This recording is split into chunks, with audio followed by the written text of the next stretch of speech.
Right. 12 page முடிச்சிருக்குமா cooperative அட்மினிஸ்ட்ரேஷனில். 50 question இதில் இருந்தால் வரப்போகுது அவங்க கொடுத்துருக்க ஷெட்யூல் படி. இது வரைக்கும் கிளாஸ் அட்டன் பண்ணாதவங்க மொத்தம் 6 வீடியோ 7 ஹவர்ஸ் வரும். அந்த வீடியோ பார்த்துருங்க. வரிசை ஆர்டராக பார்க்கணும். ஒன்று விட்டுட்டு பின்னாடி குற்ற 1ன்னு இருக்கும், அதை பார்க்கணும்.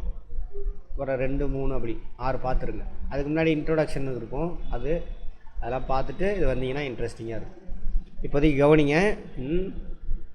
சர் ஃபிரெடரிக் நிக்கல்சன் எந்த மாதிரியான சங்கங்களை இந்தியாவில் தோற்றுவிக்க பரிந்துரை செய்தார்? என்ன மாதிரி? ரெய்ஃபீசன்ன்றது எங்கே இருந்தது? ஜெர்மனியில் இருக்கக்கூடிய கிராமப்புற சங்கம். சூல்ஸ் சங்கங்கள் அதே ஜெர்மனியில் நகர்ப்புற சங்கங்கள். அதான் ரெய்ஃபீசனை காணுங்கள் என்று கூறியவர் யார்? Sir Frederick Nicholson. ரெய்ஃபீசன் சங்கங்கள் ஜெர்மனியில் எங்கு துவங்கப்பட்டது? கிராமத்தில். சூல்ஸ் சங்கங்கள் எந்த பகுதியில் துவங்கப்பட்டது? எங்கன்னா எந்த பகுதியிலும் போட்டுக்கோங்க. எங்கன்னா இடம் பேர் சொல்கிற மாதிரி இருக்கு. எந்த பகுதியில்?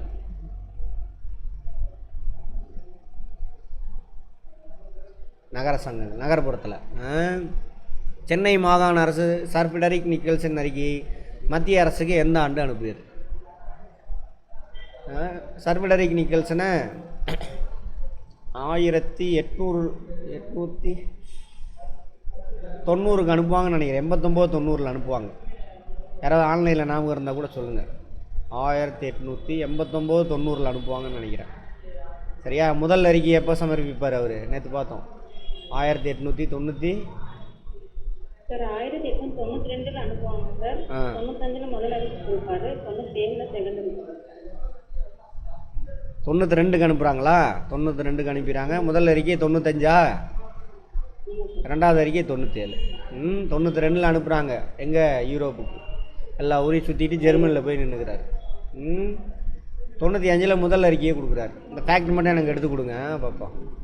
ஆமாம், ரெண்டாவது அறிக்கையை 97 கொடுக்குறாரு. யார் கொடுக்குறா? சென்னை மாகாண அரசு. அதாவது அப்போதைய பேர் மெட்ராஸ் மாகாணம். மெட்ராஸ், பழைய பேர் மெட்ராஸ் தான். இப்போ தான் சென்னைன்னு மாற்றுவாங்க. 96க்கு அப்புறம் தான் சென்னை. அப்புறம் இப்போ தமிழ்நாடுன்னு மாறிடுச்சு. மெட்ராஸ் மாகாணம் இப்போ என்னது? தமிழ்நாடு. அது மாற்றினது 68-69. அண்ணா இருக்கும் பொழுதே 67-68. 1968 அது அப்போ தான் தமிழ்நாடுன்னு மாறுது. சரி, ரைட். கொடுத்துட்றாங்க.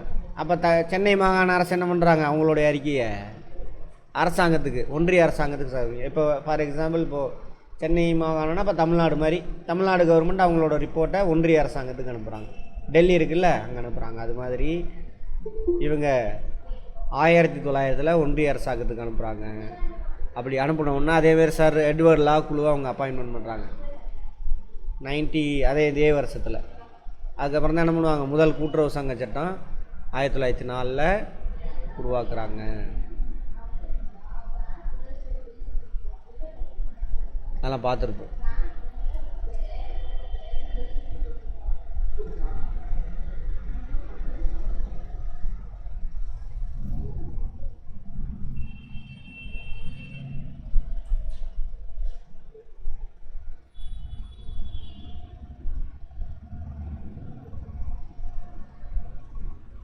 ரைட். இதான் கொஸ்டின், அவ்வளோதான். சார் எட்வர்ட் லா இங்கே சட்டத்தை உருவாக்குறதுக்காக சார் எட்வர்ட் லா தலைமையில் குழு உருவாக்குறாங்களே, அதிலிருந்து உறுப்பினர்கள் டூபர்னே முன்னாடியே பார்த்துருப்போம். சர் ஃபிரெடரிக் நிக்கல்சன் இவங்கெல்லாம் ஒரே மாதிரி கருத்து இருக்கிறவங்க. இவர் ஒரு புக்கு வெளியிட்டிருப்பார். என்ன புக்குன்னு பார்த்துக்கோங்க. எடுத்து ஃபஸ்ட்டே பார்த்துருப்போம். ஃபஸ்ட்டே ரிவிஷன் பண்ணிக்கோங்க.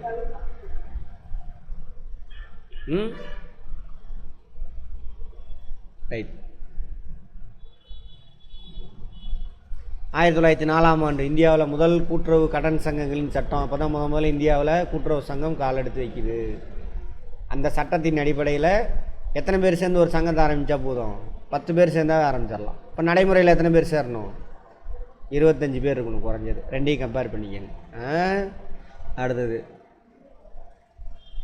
கிராம சங்கம் பார்த்துருப்போம். 1904 கடன் சங்கங்களின் சட்டம் கிராம கடன் சங்கம், நகர கடன் சங்கம்னு 2ஆக பிரிச்சிருப்பாங்க. ஒரு சங்கம் கிராம கடன் சங்கமாக இருக்கணும் அப்படின்னாக்கா மொத்த உறுப்பினரில் 4 பங்கு. 4 பங்குனா எவ்வளவு? 80%. மொத்த உறுப்பினரில் 80%. 4 பங்கு உறுப்பினர்கள் விவசாயிகளாக இருந்தால் அதுக்கு பேர் என்னது? கிராம சங்கம். அப்படி இல்லை அப்படின்னாக்கா அதுக்கு பேர் என்னது? நகர சங்கம். விவசாயி அல்லாதவர்களாக இருக்கிறாங்க 4 பங்கு. 4 பங்கு அப்படி தான் சொல்லணும். ஆமாம், அவங்க யார்? நகர சங்கம் அப்படின்னு வரையறுக்கிறாங்க. இந்த கிராம சங்கம் நகர சங்கன்ற கான்செப்டை எப்போ உடைக்கிறாங்க? எந்த சட்டத்தின் அடிப்படையில்? 1912. அதேமாதிரி 1912 தான் கடன் சங்கங்கள் அல்லாத சங்கங்களும் தோற்றுவிக்க முடியும் அப்படின்னு அந்த சட்டத்தில் தான் முதல்ல வருது. அந்த அடிப்படையில் தான் மத்திய கூட்டுறவு வங்கி மற்ற வகையான சங்கங்கள்லாம் உருவாக்குவாங்க அப்படின்னு பார்த்துட்டோம். முன்னாடி பார்த்துட்டோம். ரிவிஷன் இது, நம்ம கதை மாதிரி கேட்டுட்டு வாங்க.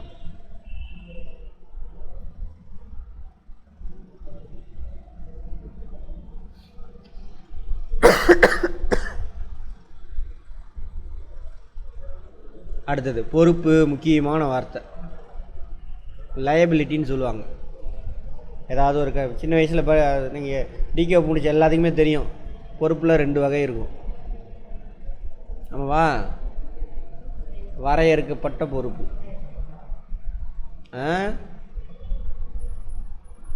என்னது அப்படின்னா வரையறுக்கப்படாத பொறுப்பு. கான்செப்டில் கேட்பாங்க, பார்த்துக்கோங்க. வரையறுக்கப்பட்டனா லிமிட்டட் லைபிலிட்டிஸ் ஆங்கிலத்தில். இது unlimited liability.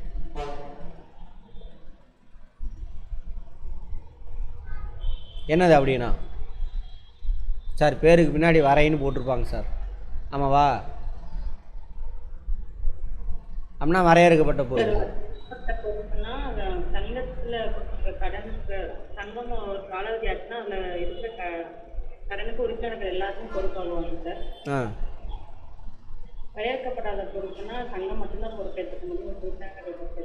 Very good answer சொன்னதுக்கு வெரி குட். பார்ப்போம் ஆன்சர் என்ன அப்படின்னு பார்ப்போம். வேற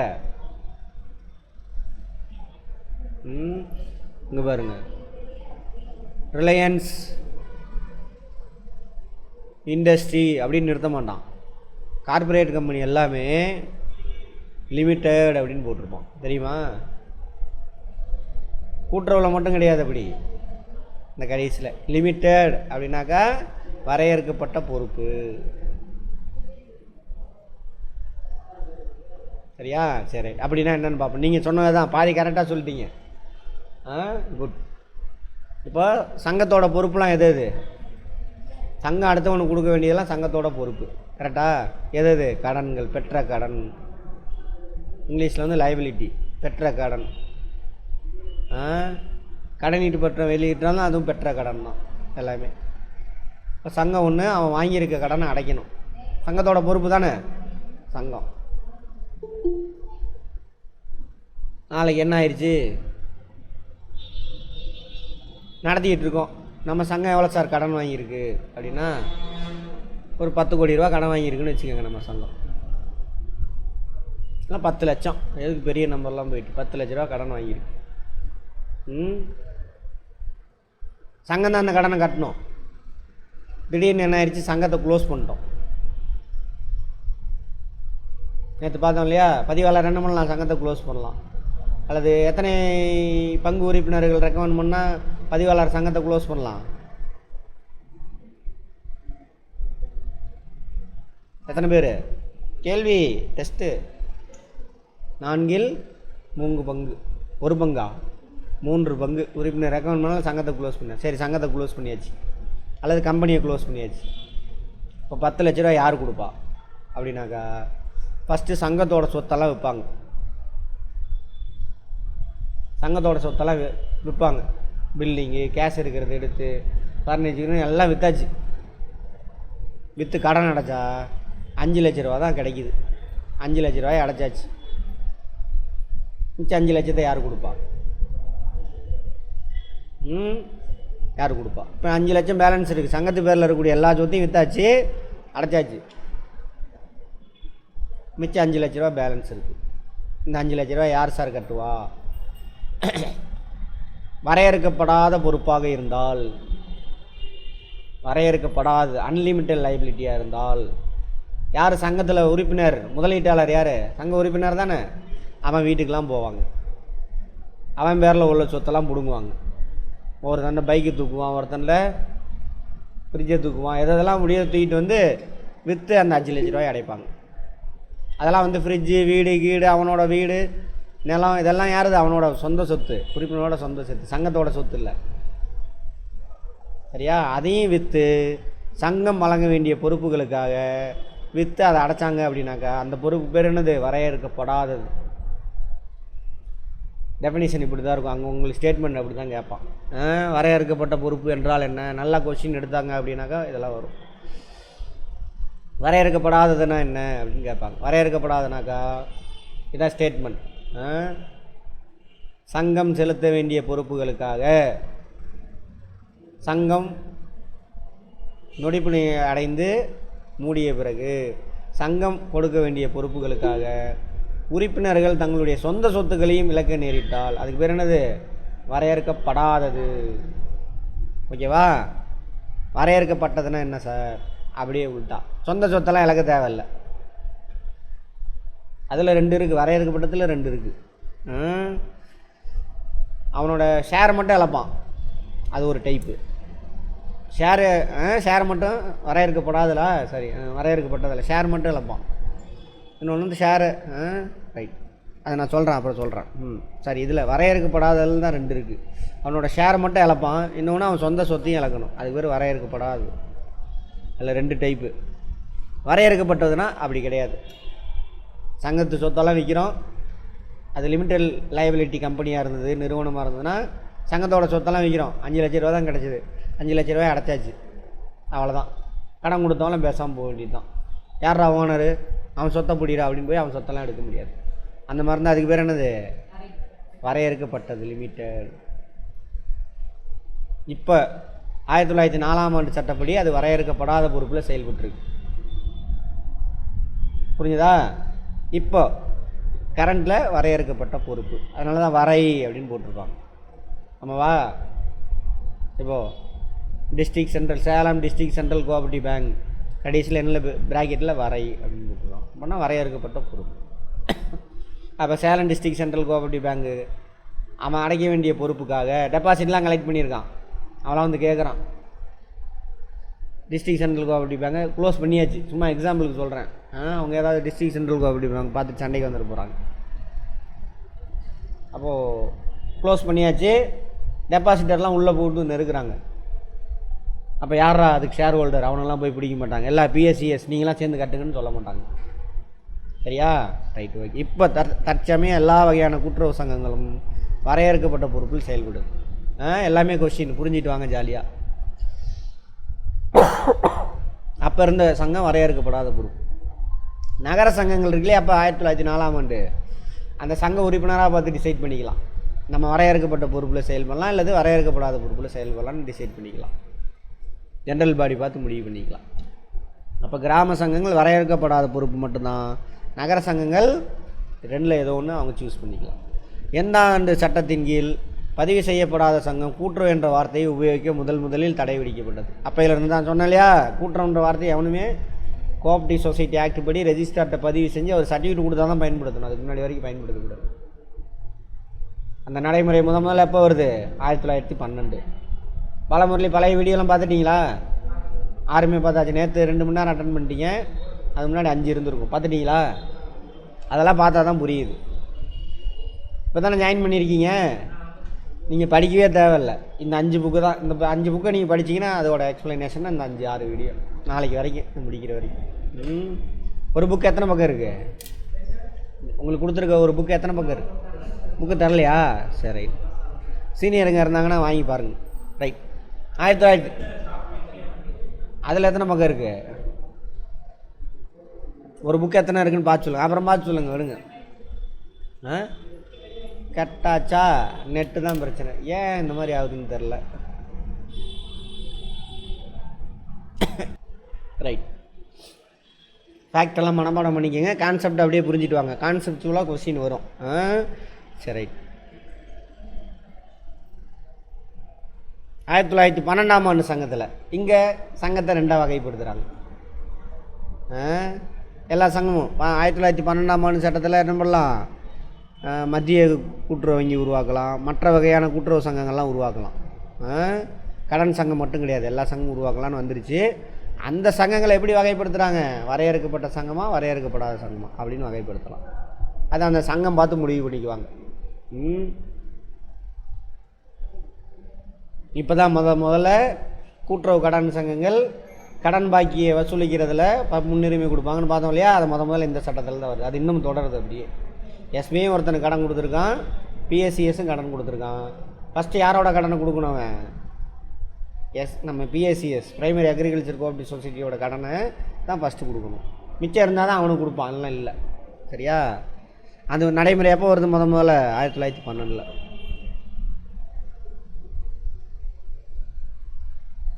அதேமாரி சார் எட்வர்டு மெக்லகன் குழு தலைமையில் ஒரு குழு போடுறாங்க. எப்போ, 1914ஆம் ஆண்டு. எதுக்கு, கூட்டுறவு சங்கங்கள் எப்படி செயல்படுது அப்படின்னு. ஏன்னா கூட்டுறவு சங்கங்கள் சரியாக செயல்பட்டால் தான் மக்கள் வாழ்க்கை தரம் முன்னேறும். அதுக்காக அரசாங்கமே ஒரு குழு போடுறாங்க. கேட்பாங்க, சார் எட்வர்டு தலைமையில் எந்த ஆண்டு குழு அமைக்கப்பட்டது? சரியா? ரைட். இதான் முதல் குழுன்னு கூட சொல்லலாம். எந்த ஆண்டு அறிக்கையை 14 அப்பாயின்மெண்ட் பண்ணுறாங்க, 15 அவங்க அறிக்கையை சமர்ப்பிக்கிறாரு. இந்த குழு சார் எட்வர்ட் லா குழு என்னென்ன ரெக்கமெண்டேஷன், சார் கூட்டுறவு சங்கம் டெவலப் ஆகணுன்னாக்கா இதெல்லாம் பண்ணணும் அப்படின்னு முதல்ல சொல்கிறார். கடன்களுக்கு அசையா சொத்தினை ஆதாரமாக கொள்வதை விடுத்து உறுப்பினர்களின் நேர்மை, கண்ணியம் இவற்றை ஆதாரமாக எடுத்துக்கணும் அப்படிங்கிறார். மெயினாக கடன் சங்கங்கள் தான் பற்றி தான் பேசுகிறார். கடன் சங்கங்கள் கடன் கொடுக்குறாங்க, சொத்து இருந்தால் அவனுக்கு கடன் கொடுக்குறது. அப்படி பண்ணாதீங்க. ஏன்னாக்கா நம்ம வரலாறு பார்த்தவங்களுக்குலாம் தெரியும், பார்க்காதவங்க சும்மா கேட்டுக்கோங்க. நாடு சுதந்திரம் அடைஞ்சு தான் அதுக்கு முன்னாடி ஜமீன்தார் சிஸ்டம் தான் இருக்கும். அவர் ஜமீன்தார் இருப்பார், அது கீழே எல்லோரும் சின்ன சின்னதாக 5 ஏக்கர் 10 ஏக்கர் உழுதுகிட்டு இருப்பாங்க, அவ்வளோதான். அவன் லேண்டுக்கு யாருமே சொந்தக்காரன் கிடையாது, ஜமீன்தார் தான் சொந்தக்காரன்.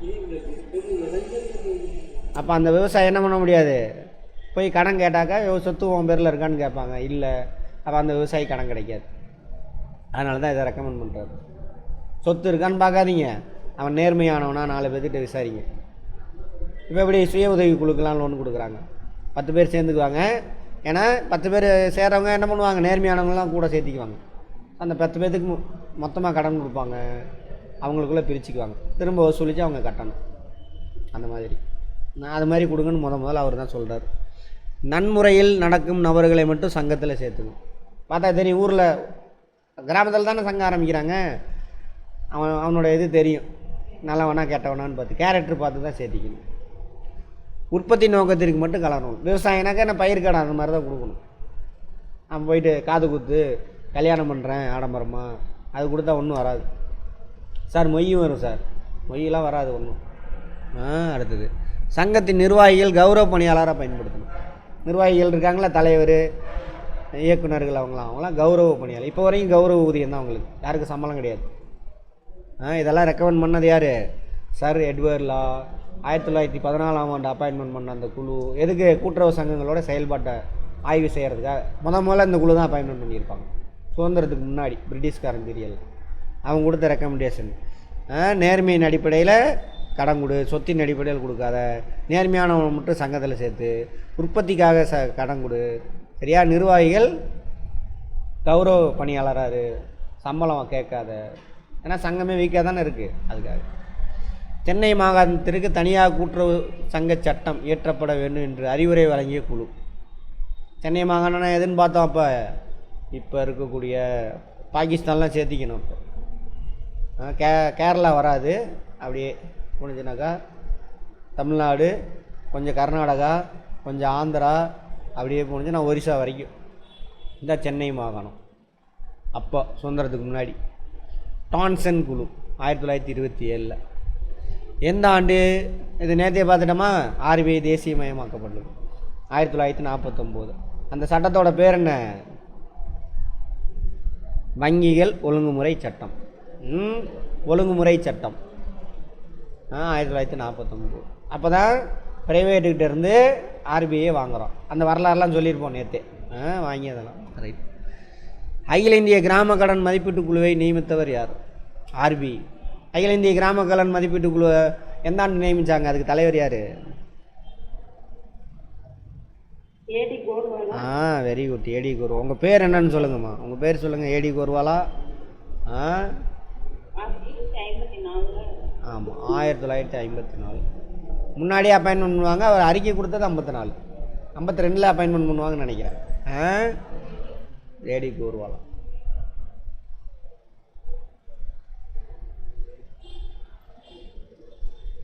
ரைட். அடுத்தது இதெல்லாம் ரிவிஷன் அப்படியே. இந்தியாவில் கூட்டுறவு சங்கங்கள் தோல்வி அடைந்து விட்டன. அந்த முன்னாடியே சொல்லியாச்சு, அன்றைக்கே சொல்லியிருப்பேன். ஆனால் அவைகள் வெற்றி பெற வேண்டும் அப்படின்னு அறிக்கை கொடுத்ததே அதே ஏடி கோர்வாலா குழு தான். அகில இந்திய கிராம கடன் குழு எத்தனை மாவட்டங்களில் உள்ள எத்தனை கிராமங்களில் தனது ஆய்வை மேற்கொண்டது? அவங்க போய் இந்தியா ஃபுல்லாக இருந்த மாவட்டம் ஃபுல்லாக ஆய்வு செய்கிறான். சும்மா உடனேலாம் கொடுக்கல, அதனால தான் 2 வருஷம் ஆகுது அறிக்கை. ஆய்வு செய்கிறாரு 75 மாவட்டங்கள். அப்போல்லாம் மாவட்டம் கம்மி.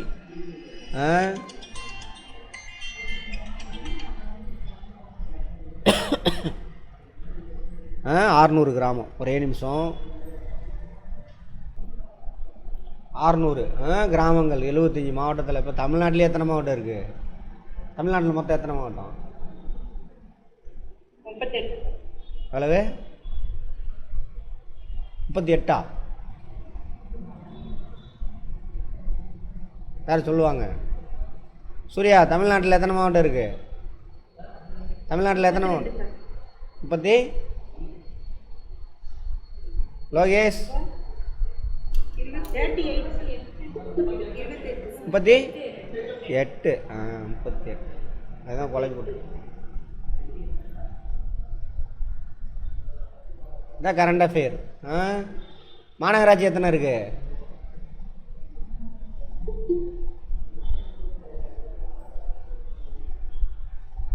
20. மாநகராட்சி கரண்ட் அஃபேர் 15 சார். 15லாம் இல்லை, அதெல்லாம் தாண்டி போச்சு. பழைய கதை புக்கில் இருந்து படிச்சிருப்பீங்க. 21ன்னு நினைக்கிறேன். பாருங்கள், எடுத்து பாருங்கள். ரைட். பயிற்சி பெற்ற பணியாளர்கள் நியமிக்க வேண்டும் என்ற முறையை எந்த குழு அறிவுறுத்தியது? அகில இந்திய கிராம கடன் மதிப்பீட்டு குழு. கோர்வாலா குழு இருக்குல்ல, அவன் தான் சொல்கிறான் முதல்ல அங்கே எம்ப்ளாயீஸ்லாம் ட்ரைனிங் கொடுங்கயா அப்படின்னு சொல்கிறாங்க. அப்படி ட்ரைனிங் கொடுக்குற இடம் தான் இது, இந்த டிகோப். ட்ரைனிங் யார் கொடுப்பாங்க? Union, cooperative union. அவனோட வேலை என்னது? மக்கள்கிட்ட கூட்டுறவு பற்றி பரப்பணும், கல்வி. அதேமாதிரி பணியாளர்களுக்கு ட்ரைனிங் கொடுக்கணும். ஹையர் டிப்ளமோ இன் கோஆப்ரேஷன் சென்னையில் இருக்கா? அதேமாதிரி ஒவ்வொரு டிஸ்ட்ரிக்ட்லேயும் என்ன இருக்குது? டிப்ளமோ இன் கோஆப்ரேஷன், அந்த பட்டய படிப்புக்கான சென்டர் இருக்குது. ரைட். சரி, அந்த ட்ரைனிங் சென்டரில் நடத்துகிறது யார்? ஒன்றியம். Tamil Nadu. Very good. Imperial bank of India என்பதை Bharat state bank of India என்று நாட்டுடைமையாக்க பரிந்துரை செய்த குழு எது? ஏடி கோர்வாலா. எஸ்பிஐ இருக்குல்ல, ஸ்டேட் பேங்க் ஆஃப் இந்தியா, ஆக்சுவலாக அது ப்ரைவேட்டு தான் இருந்துச்சு. அதை நேஷ்னலைஸ் பண்ணுங்கள் கிராமத்துக்கு. ஏன்னா அந்த அந்த குழுவோட டைட்டில் என்னது? அகில இந்திய கிராம கடன் மதிப்பீட்டு குழு. கிராமத்துக்கு கடன் கிடைக்கணும். ஏன் சார் அதை ரெக்கமெண்ட் பண்ணுறாருன்னா, இந்த இம்பீரியல் பேங்க்குன்னு சொல்லிட்டு இது வந்து யாருக்கிட்ட இருக்குது? ப்ரைவேட்டுக்கிட்ட இருக்குது. இவன் மக்கள்கிட்டலாம் டெபாசிட் வாங்குவான், திரும்ப கடன் யாருக்கு கொடுப்பான்? ப்ரைவேட் கம்பெனிக்கே கொடுத்துருவான். ஸோ அதை மாற்றணும். கிராமத்தில் உள்ள எல்லா விவசாயிகளுக்கும் கடன் கொடுக்கணும். அப்போ அதை நாட்டுடைமை ஆக்கணும்னா என்ன பண்ணலாம்? விவசாயிகளுக்கெல்லாம் கடன் கொடுக்கலாம் அப்படின்னு ஐடியா கொடுத்தவர் இவர் தான். ஆனால் அது நடந்துச்சானா? இல்லை. ரைட். அப்போ கேட்பாங்க எஸ்பிஐனுடைய பழைய பெயர் என்ன அப்படின்னு. பேங்க் ரிலேட்டட் பார்ப்போம். கரண்ட்டில் எத்தனை பேங்க் இருந்துச்சு, இருக்குது, இதுக்கு முன்னாடி எத்தனை இருந்துச்சு, எல்லாமே பார்ப்போம். தனியார் வங்கி எது, கூட்டுறவு வங்கிகளை பற்றி பார்ப்போம். அப்புறம் கூட்டுறவு வங்கி தான் பார்த்துட்டோமே மேக்ஸிமம். அதேமாதிரி ப்ரைவேட் பேங்க் எத்தனை இருக்குது எல்லாமே பார்ப்போம். அதில் கரண்ட்டில் வரும். விவசாயிகளுக்கு நீண்ட கால கடனை வழங்க ஒவ்வொரு மாநிலத்திலும் மத்திய கூட்டுறவு நில அடமான வங்கிகளை உருவாக்க பரிந்துரை செய்த குழு அவர் ஏடி கோர்வாலா தான். நீண்ட கால கடன் வழங்குறதுக்காக அடமான வங்கி எது நிலவள வங்கி. அதோட புது பேர் என்ன? மத்திய கூட்டுறவுனா இப்போ மாநில அளவில் இருக்குல்ல, அது மாநில அளவில் இருக்கக்கூடியது மாநில வேளாண் மற்றும் ஊரக வளர்ச்சி வங்கி. அப்போ பேர் என்னது? நில அடமான வங்கி. இன்னொரு பேர் என்னது? நிலவள வங்கி. எல்லாம் பார்த்துருக்கு. கடன் மதிப்பீட்டு குழு கூட்டுறவு வளர்ச்சிக்காக எந்தெந்த நிதிகளை எந்த அமைப்புகள் உருவாக்கி பயன்படுத்த வேண்டும் என்று கூறியுள்ளது. அகில இந்திய கிராம கடன் மதிப்பீட்டு குழுவில் ஏடி கோர்வாலா குழு சொல்கிறான். இந்த நிதியெல்லாம் அவன் உருவாக்கி அவங்கவுங்க உருவாக்கி அந்த டெவலப்மெண்ட்டுக்காக ஹெல்ப் பண்ணணும் அப்படிங்கிறாங்க. இந்திய ரிசர்வ் வங்கி ஏடி கோர்வாலா குழுவே சொல்லுது. தேசிய விவசாய கடன் நீண்டகால செயல்படுத்தும் நிதியை ஆர்பிஐ உருவாக்கி வச்சுருக்கணும், தேவைப்படுச்சுன்னா பண்ணணும். தேசிய விவசாய கடன் நிலைநிறுத்தும் நிதி, கடன் கொடுக்குறான், ஒழுங்கா மழை பெய்யலை, கடன் வசூலாகலை, அப்போ அந்த டைமில் என்ன பண்ணணும்? அந்த பணத்தை எடுத்து அதை பேலன்ஸ் பண்ணிக்கணும். அதுக்காக அதே மாதிரி ஒன்றிய அரசாங்கம், இது ரெண்டையும் அவன் மெயின்டைன் பண்ணணும். ஒன்றிய அரசாங்கம் வந்துட்டு இந்திய அரசாங்கம், அது மாற்றிக்கணும். மத்திய அரசாங்கம்னு சொல்லக்கூடாது, சொல்லி அப்படி ஆக்கிவிட்டானுங்க. ஏன்னாங்க கான்ஸ்டியூஷனில் யூனியன் தான் இருக்குது, சென்ட்ரல்ன்ற வார்த்தையே கிடையாது. சரி, இந்த ஒன்றிய அரசாங்கம் உருவாக்கி வச்சிருக்க வேண்டிய நிதி தேசிய விவசாய கடன் துயர் நீக்கம் மற்றும் உத்தரவாத நிதி உருவாக்கி வச்சுக்கணும். ஏதாவது மக்களுக்கு விவசாயிகளுக்கு பிரச்சனைனா அந்த பணத்தை எடுத்து செலவு பண்ணணும். தேசிய கூட்டுறவு வளர்ச்சி நிதி, தேசிய அளவில் கூட்டுறவு வளர்ச்சி செய்கிறதுக்கு அந்த நிதியை பயன்படுத்தணும். இணைப்பு வளர்ச்சி நிதி, அது என்னன்னு தெரில. ஆமாம், தேசிய கிடங்கு வளர்ச்சி நிதி, கிடங்கை பற்றி முக்கியத்துவம் பார்த்துருப்போம். விவசாயிகளுக்கு கிடங்கு அமைச்சு கொடுத்தோம்னாக்கா, இப்போ இங்கே பாருங்கள், சின்ன எக்ஸாம்பிள். இப்போது நெல் எடுத்துக்குவோம். நெல் என்ன பண்ணணும்? அறுவடையாக எல்லாம் ஒரே டைமில் வரும். நெல் அறுவடையாகி ஒரே டைமில் வெளியில் வரும். அப்போ ஒரே டைமில் நிறைய நெல் வருதா, அழிப்பு அதிகமாக இருக்கும். டிமாண்ட் எப்பயும் உள்ளது தான் இருக்கும். அரிசி இன்றைக்கி நெல் நிறையா வந்துருச்சியா அப்படின்னு சொல்லிட்டு என்ன பண்ணுவோம்? நிறைய அரிசி சாப்பிட முடியுமா? இல்லை, டிமாண்ட் அளவு தான் இருக்குது, தேவை. டிமாண்ட்னா தேவைன்னு அர்த்தம், பற்றாக்குறை கிடையாது. தவறாக அதெல்லாம் பயன்படுத்திட்டு ரைட். அப்போ என்ன ஆயிரும்? விலைவாசி கிருன்னு இறங்கிடும். அழிப்பு அதிகமாக இருந்துச்சுனாக்கா தேவையோட 2000 ஒரு குவிண்டால் அவனுக்கு உற்பத்தி செய்ய செலவாகுதுன்னா 500 கேட்பான். ஒரு குவிண்டால் 500 கொடுங்க. லாஸு, செம்ம லாஸு. அடக்க விலையே 2000 ஆகும். அதுக்கு மேலே வந்தா தான் லாபம். அடித்து கேட்பான், கொடுத்தா கூட இல்லை எடுத்துகிட்டு போகணும். நெல்லை தூக்கிட்டு போகவும் முடியாது, அங்கேருந்து எடுத்துகிட்டு வந்துட்டான் சந்தைக்கு. சரியா? அப்போ என்ன பண்ணணும்? அதை நல்ல விலை கிடைக்கிற வரைக்கும் சேமித்து வைக்கணும். நம்ம ஊர் விவசாயிகள்லாம் போய் இப்போ தான் தமிழ்நாட்டில் ஓரளவு காங்கிரீட் வீடெலாம் கட்டியிருக்காங்க இப்போ தான். அப்போ குடிசை வீடு தான் இருக்கும். அதை எடுத்துகிட்டு போய் குடிசையில் வச்சா என்ன ஆகும்? வைக்கிறதுக்கான அவன் படுக்கிறதுக்கு இடம் இருக்காது. குடிசையில் எங்கே போய் வைப்பான்? அதனால் என்ன பண்ணுறது? சங்கமே குடோனை கட்டி அதில் நல்ல விலை கிடைக்கிற வரைக்கும் பாதுகாப்பாக வச்சுருந்து விற்று கொடுக்குறோம். அப்போ எல்லா கிராமத்துக்கும் அந்த குடோனு கட்டணும்ல, அதுக்கு நிதி பத்தாது, சங்கத்துக்கிட்ட இல்லை. அப்போ அந்த நிதியை அரசாங்கம் உருவாக்கி என்ன பண்ணணும்? அந்த சங்கங்களுக்கு நிதி உதவி கொடுத்து ஒரு வருஷத்துக்கு ஒரு 100 சங்கத்துக்கு கட்டி கொடுக்கும். அந்த அடிப்படையில் தான் எல்லா ஊர்லேயும் போய் பாருங்கள், பிஎஸ்சிஸில் மோஸ்ட்லி குடோன் ஃபெசிலிட்டி இருக்குது. அப்படி இல்லை மார்க்கெட்டிங் சொசைட்டியாவது இருக்கும், ஒரே மாதிரி கட்டி கொடுத்துருப்பாங்க. மாநில அரசாங்கம் அதே மாதிரி மாநில கூட்டுறவு வளர்ச்சி நிதி, மாநில விவசாய கடன் துயரத்துக்கு இது 2 பாருங்க ஒரே மாதிரி இருக்கும். ஒன்றிய அரசாங்கம் இது 2 பேர்த்துக்கிட்டையுமே இருக்குது. கம்பேர் பண்ணி பார்த்து வச்சுக்கோங்க. கம்பேர் பண்ணணும். கடன் நீண்ட கால செயல்படுத்தும் நிதி, அது ஆர்பிஐ, ஸ்டேட் பேங்க், இது 2 ஒரே மாதிரி இருக்கும். அடுத்தது இது ரெண்டும்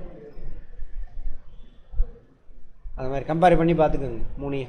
டைம் இல்லை, நான் அப்படியே எடுத்துகிட்டு போகிறேன். அடுத்தது தக்காவி கடன் குழுவை நியமனம் செய்தது யார்? மத்திய அரசாங்கம் 1961.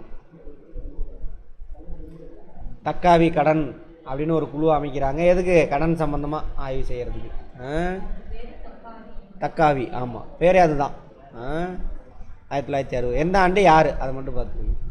கூட்டுறவு நிர்வாக அமைப்பு குழு யாரால் எந்த ஆண்டு அமைக்கப்பட்டது? குழுவின் அதான் ஒன்றிய அரசாங்கம். அது இயர். அடுத்தது கூட்டுறவு நிர்வாக அமைப்பு குழு நிர்வாகம் பண்ணுறதுக்கான அது சம்மந்தமாக ஆய்வு செய்கிறதுக்கு ஒரு குழு போடுறாங்க. எந்த ஆண்டு யாரால் அந்தோட குழுவின் தலைவர் யார்? ஒன்றிய அரசாங்கம் 63 விஎல் மேத்தா தலைமையில் அமைக்கிறாங்க. அப்போ விஎல் மேத்தா தலைமையிலான அந்த குழுவுக்கு இன்னொரு பேர் என்னது? கூட்டுறவு நிர்வாக அமைப்பு குழு. எப்படி கூட்டுறவு சங்கங்களில் நிர்வாகம் நல்லா போயிட்டுருக்கு, அதில் மாற்றலாமா, அதுக்கு அறிவுரை கொடுக்குது. அடுத்து மிர்தா குழு எந்த ஆள் யாரால் நியமிக்கப்பட்டது? மிர்தா குழு 65 இந்திய அரசாங்கம். கூட்டுறவு விற்பனை குழு எந்த ஆண்டு யாரால் நியமிக்கப்பட்டது? அதன் தலைவர் யார்? 1964 இந்திய அரசு. எம்எல் டான்வாலான்னு நினைக்கிறேன். இது ஸ்பெல்லிங் கொஞ்சம் கரெக்டானு சொல்லுங்கம்மா, கரண்ட்டில் படிச்சுட்டு இருக்குங்க. டான்வாலா. கூட்டுறவு நகர வங்கிகளுக்கான குழு எந்த ஆண்டு? நகர வங்கி எப்படி செயல்படுது அதை பற்றின ஆய்வு செய்கிறதுக்காக 77. அதை அமைச்சது யார்? ரிசர்வ் வங்கி. அதோட தலைவர் கே மாதவதாஸ். சமர்ப்பித்த ஆண்டு 78, ஒரு வருஷத்தில். இயர் தான் மெயினாக கேட்பாங்கன்னு வச்சுக்கோங்க. தலைவர் யார்? அது 2 பார்த்துக்கோங்க. அகில இந்திய கிராம கடன் மறு ஆய்வு குழு எந்த ஆண்டு யாரால்? அடுத்தது 2வது யார்? ஆர்பிஐ அமைச்சது அகில இந்திய கிராம கடன் மறு ஆய்வு குழு அமைச்சு 1966. அந்த குழு அமைச்சு 10 வருஷம் கழிச்சு அமைச்சில் அந்த குழு அறிக்கையை சமர்ப்பித்து 10 வருஷம் கழிச்சு டி வெங்கடப்பையா. அந்த குழு சமர்ப்பித்த ஆண்டு அறிக்கை 69. 2வது கடன் ஆய்வு குழு, அதான் மறு மதிப்பீட்டு குழு. விவசாய மறுநிதி கழகம் எந்த தேதியில் நிறுவப்பட்டது? விவசாயிகளுக்கு மறுநிதி கழகம்னா மறுநிதி அப்படின்னா இப்போ விவசாயிக்கு யார் கடன் கொடுப்பா? பிஎஸ்சிஎஸ். அவனுக்கு கடன் தேவைன்னா யார்கிட்ட கேட்பான்? டிசிசிபி. அவனுக்கு தேவைன்னா யார்கிட்ட போவான்? State apex cooperative bank. இவனுக்கு பணம் தேவை, அப்போ எங்கே போய் கேட்கலாம்? ஒன்றிய அரசாங்கத்தில் ஆர்பிஐட்டையும் வாங்கிக்கலாம். அதுபோக இந்த மறுநிதி கழகம் இருக்கு இல்லையா, அவன்கிட்டையும் போய் கேட்கலாம். விவசாய மறுநிதி கழகம். ஏன்னா இவன் விவசாயிக்கு இவங்க கொடுத்துருக்காங்க விவசாயிக்காக, அதுக்கு மீண்டும் பணம் தேவை. அப்போ ஒன்றிய அரசாங்கத்தில் அங்கே இருக்கும். அது தேசிய கூட்டுறவு வளர்ச்சி கழகம், நேஷ்னல் கோஆப்ரேட்டிவ் டெவலப்மெண்ட் அலையன்ஸ் 1969. இந்திய அரசு திட்டக்குழுவை எந்த ஆண்டு நிறுவியது? 1950. Planning commission. பிளானிங் கமிஷன் இருக்கு இல்லையா, தெரிஞ்சுக்கிறீங்களா அதை பற்றி? அதை தான் இப்போ கலைச்சி விட்டாங்க. கலைச்சிட்டு நிதி ஆயோக்குன்னு நிதியெல்லாம் கொள்ளையடிக்கிறதுக்கு ஒரு அமைப்பு உருவாக்கி வச்சுருக்காங்க. கரண்ட் அஃபேரில் கேட்பான். சரி. அதாவது ஒன்றிய அரசாங்கத்தில் பவர்ஃபுல்லான எல்லா முடிவும் யார் எடுப்பாங்க? ஒன்றிய அமைச்சரவை.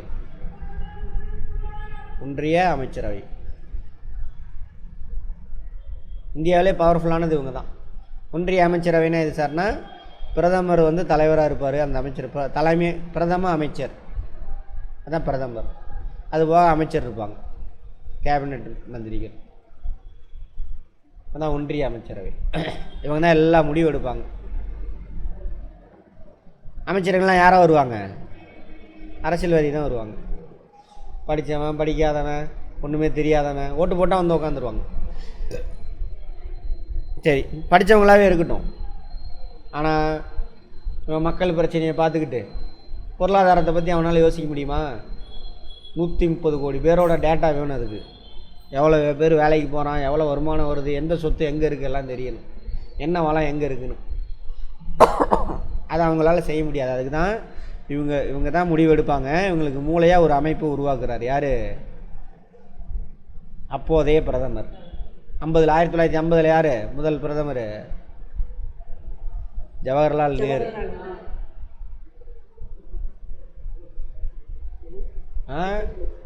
இந்த திட்டக்குழுவுக்கு தலைவர் யார் சார்னாக்கா பிரதமர் தான், பிரதம மந்திரி. நேரு இல்லை, அந்த பிரதம மந்திரி சீட்டில் எவன் இருக்கிறானோ அவன் தான். நான் போய் உட்காந்தா நான் தான் அதுக்கு தலைவர். இருந்துச்சு அப்போ 15ஓட கழிச்சு விட்டாங்க. சரி, இவனோட வேலை என்ன சார்? திட்டக்குழுவோட வேலை அப்படின்னாக்கா இதில் யார் இருப்பாங்கன்னா ஃபுல்லாக பொருளாதார வல்லுநர் தான் இருப்பாங்க. நாட்டில் டேட்டா கலெக்ட் பண்ணி எவ்வளோ பேர் வேலைக்கு போகிறான், எவ்வளோ வருமானம் வருது, எவ்வளோ இன்ஃப்ராஸ்ட்ரக்சர் டெவலப் பண்ணால் எவ்வளோ பேருக்கு அடுத்த வருஷம் வேலை கிடைக்கும், அப்போ இன்ஃப்ராஸ்ட்ரக்சரை டெவலப் பண்ணுவோம். இன்ஃப்ராஸ்ட்ரக்சர்னால் என்ன சார்? அடிப்படை கட்டமைப்பு வசதி. தமிழில் அடிப்படை கட்டமைப்பு வசதி, இன்ஃப்ராஸ்ட்ரக்சர்.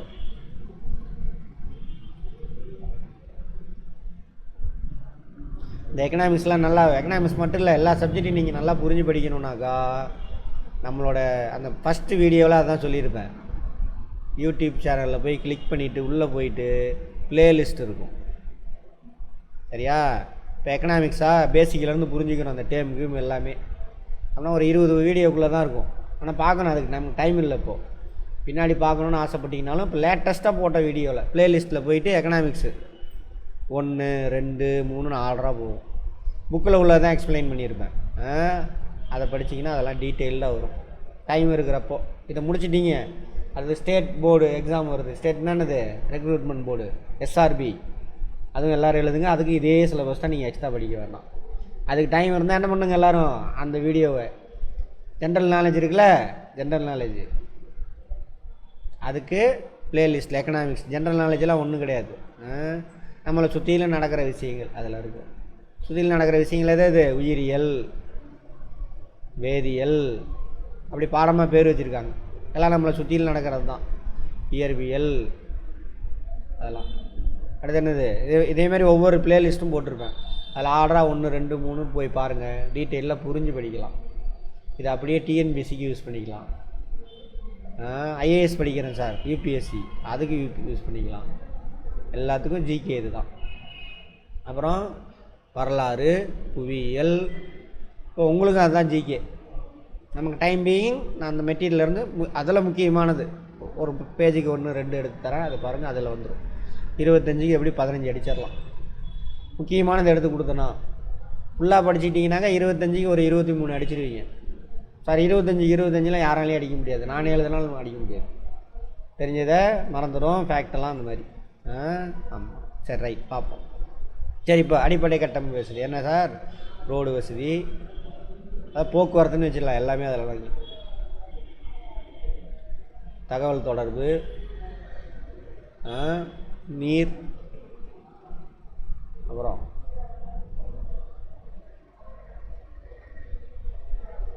கல்வி, சுகாதாரம்,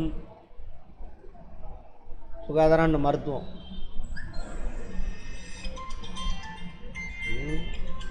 ஹலோ, ஆமாங்க மேடம். சுகாதாரம், மருத்துவம், கல்வி, நீர், தகவல் தொடர்பு, இதெல்லாம் அந்த ஏரியாவில் டெவலப் பண்ணணும். அதுக்கு பேர் தான் இது எல்லாம் சேர்ந்தால் தான் அது அடிப்படை கட்டமைப்பு வசதி. இதெல்லாம் அந்த இடத்துல நல்லா இருந்தது அப்படின்னாக்கா வேலை தொழில் பெருகும். ஸோ வேலைவாய்ப்பு பெருகும். வேலைவாய்ப்பு பெருகுனா என்ன ஆகும்? மக்களுக்கு வருவாய் பெருகும். வருவாய் பெருகுனா நல்லா உணவு, உடை, இருப்பிடம் கிடச்சி நல்லா சந்தோஷமாக வாழ்வாங்க. சின்ன எக்ஸாம்பிள், விவசாயம் தொழில்னாக்கா நீங்கள் ஒன்றும் ஃபேக்ட்ரிக்கு போயிடாதீங்க, விவசாயத்தை எடுத்துக்கோ. அந்த ஏரியாவில் தண்ணி வசதி செஞ்சு கொடுத்தீங்கன்னா என்ன ஆகும்? 10 ஏக்கர் விவசாயம் செஞ்ச இடத்துல 100 ஏக்கர் விவசாயம் செய்யலாம். 10 ஏக்கரில் 10 பேருக்கு வேலை கிடைச்சிது. 100 ஏக்கர் விவசாயம் செய்யும் பொழுது 1000 பேருக்கு வேலை கிடைக்கும். அதேமாதிரி விவசாயம் சம்மந்தமாக என்ன பண்ணுறீங்க? அவனுக்கு அக்ரிகல்ச்சர் யூனிவர்சிட்டியில் இப்படி தாப்பா, இதாப்பா விவசாயம், இது அப்படின்னு சொல்லி கொடுத்தீங்கன்னா என்னாகும்? என்னாகும்? அவன் என்ன சிறப்பாக செய்வான் விவசாயத்தை. புரிஞ்சுதா? இந்த மாதிரி. அப்புறம் போக்குவரத்து செஞ்சிங்கன்னா அப்படி அதில் விவசாயத்தில் விளைஞ்ச பொருள் என்ன பண்ணலாம்? எங்கெங்கெல்லாம் கிடைக்கிது அங்கே போய் சேல் பண்ணுவான். அவள் எப்படி? அப்போ அந்த விவசாயிக்கும் வேலை கிடைக்கிது, வருமானம் பெருகும், புதுசாக வேலை வாய்ப்பு பெருகும். இதெல்லாம் செஞ்சு வைக்கணும். இதை ஒரு வருஷத்தில் நம்ம, அது 5 ஆண்டுக்கு இது எல்லாத்துக்கும் எவ்வளவு பணம் தேவை? 100 ஏக்கருக்கு நான் என்ன பண்ணுறேன்? ரோடு போடணும், தண்ணி வசதி செய்யணும்னு பிளான் பண்ணுவாங்க. யார் பிளான் பண்ணுவாங்க? பிளானிங் கமிஷன், திட்டக்குழு. இது வந்துட்டு ஸ்டாச்சுட்டரி பாடியில் நான் ஸ்டாச்சுட்டரி, அதாவது கான்ஸ்டியூஷனல் பாடியில் நான் கான்ஸ்டியூஷனல் பாடி. அரசியலமைப்பு சட்டத்தில் இதை பற்றி சொல்லலை. ஜவஹர்லால் நேருவா அவங்களுடைய அமைச்சரவை முடிவு பண்ணி இதை உருவாக்குனாங்க. இது கொஸ்டின் போன தடவை உங்களோட எதில் டிஆர்பி எக்ஸாம் இல்லையா, எஸ்ஆர்பி டிஆர்பி அதில். ஆமாம் சரி. இது வந்துட்டு ஆமாம் இவன் பிளான் பண்ணி கொடுப்பான். அதை எக்ஸிக்யூட் பண்ணுறது யார்? அமைச்சரவை. இவன் தான் பிளான் பண்ணுவான். அமைச்சரவை அப்புறம் மாநில அரசாங்கம் இவங்களாம் செய்யணும். அப்படி எவ்வளோ ஏரியாவுக்கு இன்ஃப்ராஸ்ட்ரக்சராக போடணும், அதுக்கு எப்படி நிதி திரட்டணும்னு பிளான் பண்ணி 5 வருடத்துக்கு ஒரு தடவை பிளான் போடுவாங்க. 5 ஆண்டில் 1000 ஏக்கருக்கு 1000 கிலோமீட்டர் ரோடு போடணும். அப்போ ஒவ்வொரு ஆண்டும் 200 கிலோமீட்டர், அப்போ தான் 1000 கிலோமீட்டர் போட முடியும். அதுக்கு எப்படி நிதி, ஒன்றிய அரசாங்கம் எவ்வளோ கொடுக்கணும், மாநில அரசாங்கம் எவ்வளோ கொடுக்கணும், உள்ளாட்சி அமைப்புகள் எவ்வளோ கொடுக்கணும், அது எல்லாத்தையும் பிளான் பண்ணி கொடுக்குறது தான் யார்? திட்டக்குழு. அதை கலைச்சிட்டாரு நம்ம ஆள். கரண்ட் அஃபேர் கலைச்சிட்டு நிதி ஆயோக்னு கொண்டு வந்துட்டானுங்க. நிதி ஆயோக் கேட்பாங்க, திட்டக்குழுவை கழித்து புதிதாக அமைத்த குழு எதுன்னு கேட்பாங்க. எது? நிதி ஆயோக். கரண்ட் அஃபேர் நோட் பண்ணிக்கோங்க. முதல் 5 ஆண்டு திட்ட காலம் 51லேருந்து 56 வரைக்கும். இதுக்கு எதுக்கு சார் முக்கியத்துவம் கொடுத்தாங்க அப்படின்னாக்கா, ஃபஸ்ட்டு எது முக்கியம்? சாப்பாடு. புவா வறுமை, நிறைய பேருக்கு சாப்பாடே இல்லை, 3 நேரம் சாப்பாடே கிடைக்கல. ஆனால் இங்கே வேறு மாதிரி சொல்லி வச்சுருப்பானுங்க நம்ம ஊரில், தமிழ்நாட்டில். இவனுக்கு வந்தவொன்னே தான்ப்பா பஞ்சம் அப்படின்னு. அப்படிலாம் கிடையாது. சாப்பாட்டுக்கே பஞ்சம். அப்போ சாப்பாடு, நமக்கு தேவையான சாப்பாட்டில் தண்ணீரை அடையணும். அப்போ என்ன பண்ணுறாங்க? அப்போ தான் முதல் 5 ஆண்டு திட்ட காலத்தில் எங்கெங்கெல்லாம் டேம் கட்ட முடியுமோ கட்டுறாங்க. ஏன்னா 3 மாதம் தான் மழை பெய்யுது. அந்த 3 மாதத்தை மழையை வச்சு 12 மாதம் விவசாயம் செய்யணும். அப்போ தண்ணியை தேக்கி வைக்கணும். அதான் டேம். அப்போ தான் நிறைய டேம் கட்டுவாங்க. அதான் காமராஜர் தமிழ்நாட்டில் கட்டினாங்கம்பாங்கள்ல, அதான் அது. அதுக்கப்புறம் கட்டாமலாம் இல்லை, கட்டியிருக்காங்க. ஆமாம். முதல் 5 ஆண்டு திட்ட காலத்தில் கூட்டுறவு வளர்ச்சிக்கு எவ்வளோ நிதி ஒதுக்கப்பட்டது? அப்பயே 10 கோடி ரூபா. இன்றைக்கெல்லாம் எவ்வளவோ 1000 கோடி மேலே. ஏன்னா கூட்டுறவு வளர்ச்சி அடைஞ்சால் தான் நாடு வளரும், மக்கள் வளருவாங்க, நாடு அப்போ தான் வளருது அப்படின்னு. முதல் 5 ஆண்டு திட்ட கால இறுதியில் எத்தனை சதவீத கிராம மக்கள் கூட்டுறவு அங்கம் வைத்தனர்? கிராமத்தில் 100 பேர் இருந்தானா 16 பேர் கூட்டுறவு சங்கத்தில் இருந்திருக்கான் முதல் 5 ஆண்டு திட்ட காலத்தில். 2வது 5 ஆண்டு திட்ட காலம் இது. 2வது 5 ஆண்டு திட்ட காலத்துக்கு வந்து 2ஆம் நிலை தொழிலுக்கு முக்கியத்துவம் கொடுப்பாங்க. இப்போ தான் பெரிய பெரிய ஃபேக்ட்ரிலாம் ஓப்பன் பண்ணுவாங்க. 2ஆம் நிலை தொழில் பார்த்தோம் இல்லையா, பார்த்துருப்போம். இந்த ஃபேக்ட்ரி மூலப்பொருளை முடிவுற்ற பொருளாக மாற்றுறது. 3வது 5 ஆண்டு திட்ட காலம் 61லேருந்து 66. இது அந்த அளவுக்கு சக்ஸஸ் ஆகாது. ஏன்னா இப்போ தான் வந்துட்டு என்ன ஆகிடும், சீனா கூட போர் நடக்கும். அதனால் பணத்தெல்லாம் அதில் கொண்டு போய் செலவிடுவாங்க. 3ஆம் திட்ட காலம் முடிவு எத்தனை சதவீத கிராமங்கள் கூட்டுறவு வங்கியில் இருந்தன? கிராமங்கள் 82% கிராமங்களில் கூட்டுறவு சங்கம் போயிடுச்சு. அதுக்குன்னு 82% மக்கள் கிடையாது, 82% கிராமத்தில். ஆமாம். 4வது 5 ஆண்டு திட்ட காலம் 69லேருந்து 74. ஏன்னா 3வது 5 ஆண்டு திட்ட காலத்தில் என்னாச்சு சொன்னேன் இல்லையா, அங்கே பாருங்கள் 66ல் முடியும். அதுக்குள்ளே சீனா கூட போதுமான பணம் இருக்காது. அதனால் ஆண்டு திட்டத்தை கொண்டு வருவாங்க. 2 வருஷம் கழிச்சு 69லேருந்து 74. 4வது 5 கேட்பாங்க திட்ட காலம். ரொம்ப முக்கியம்.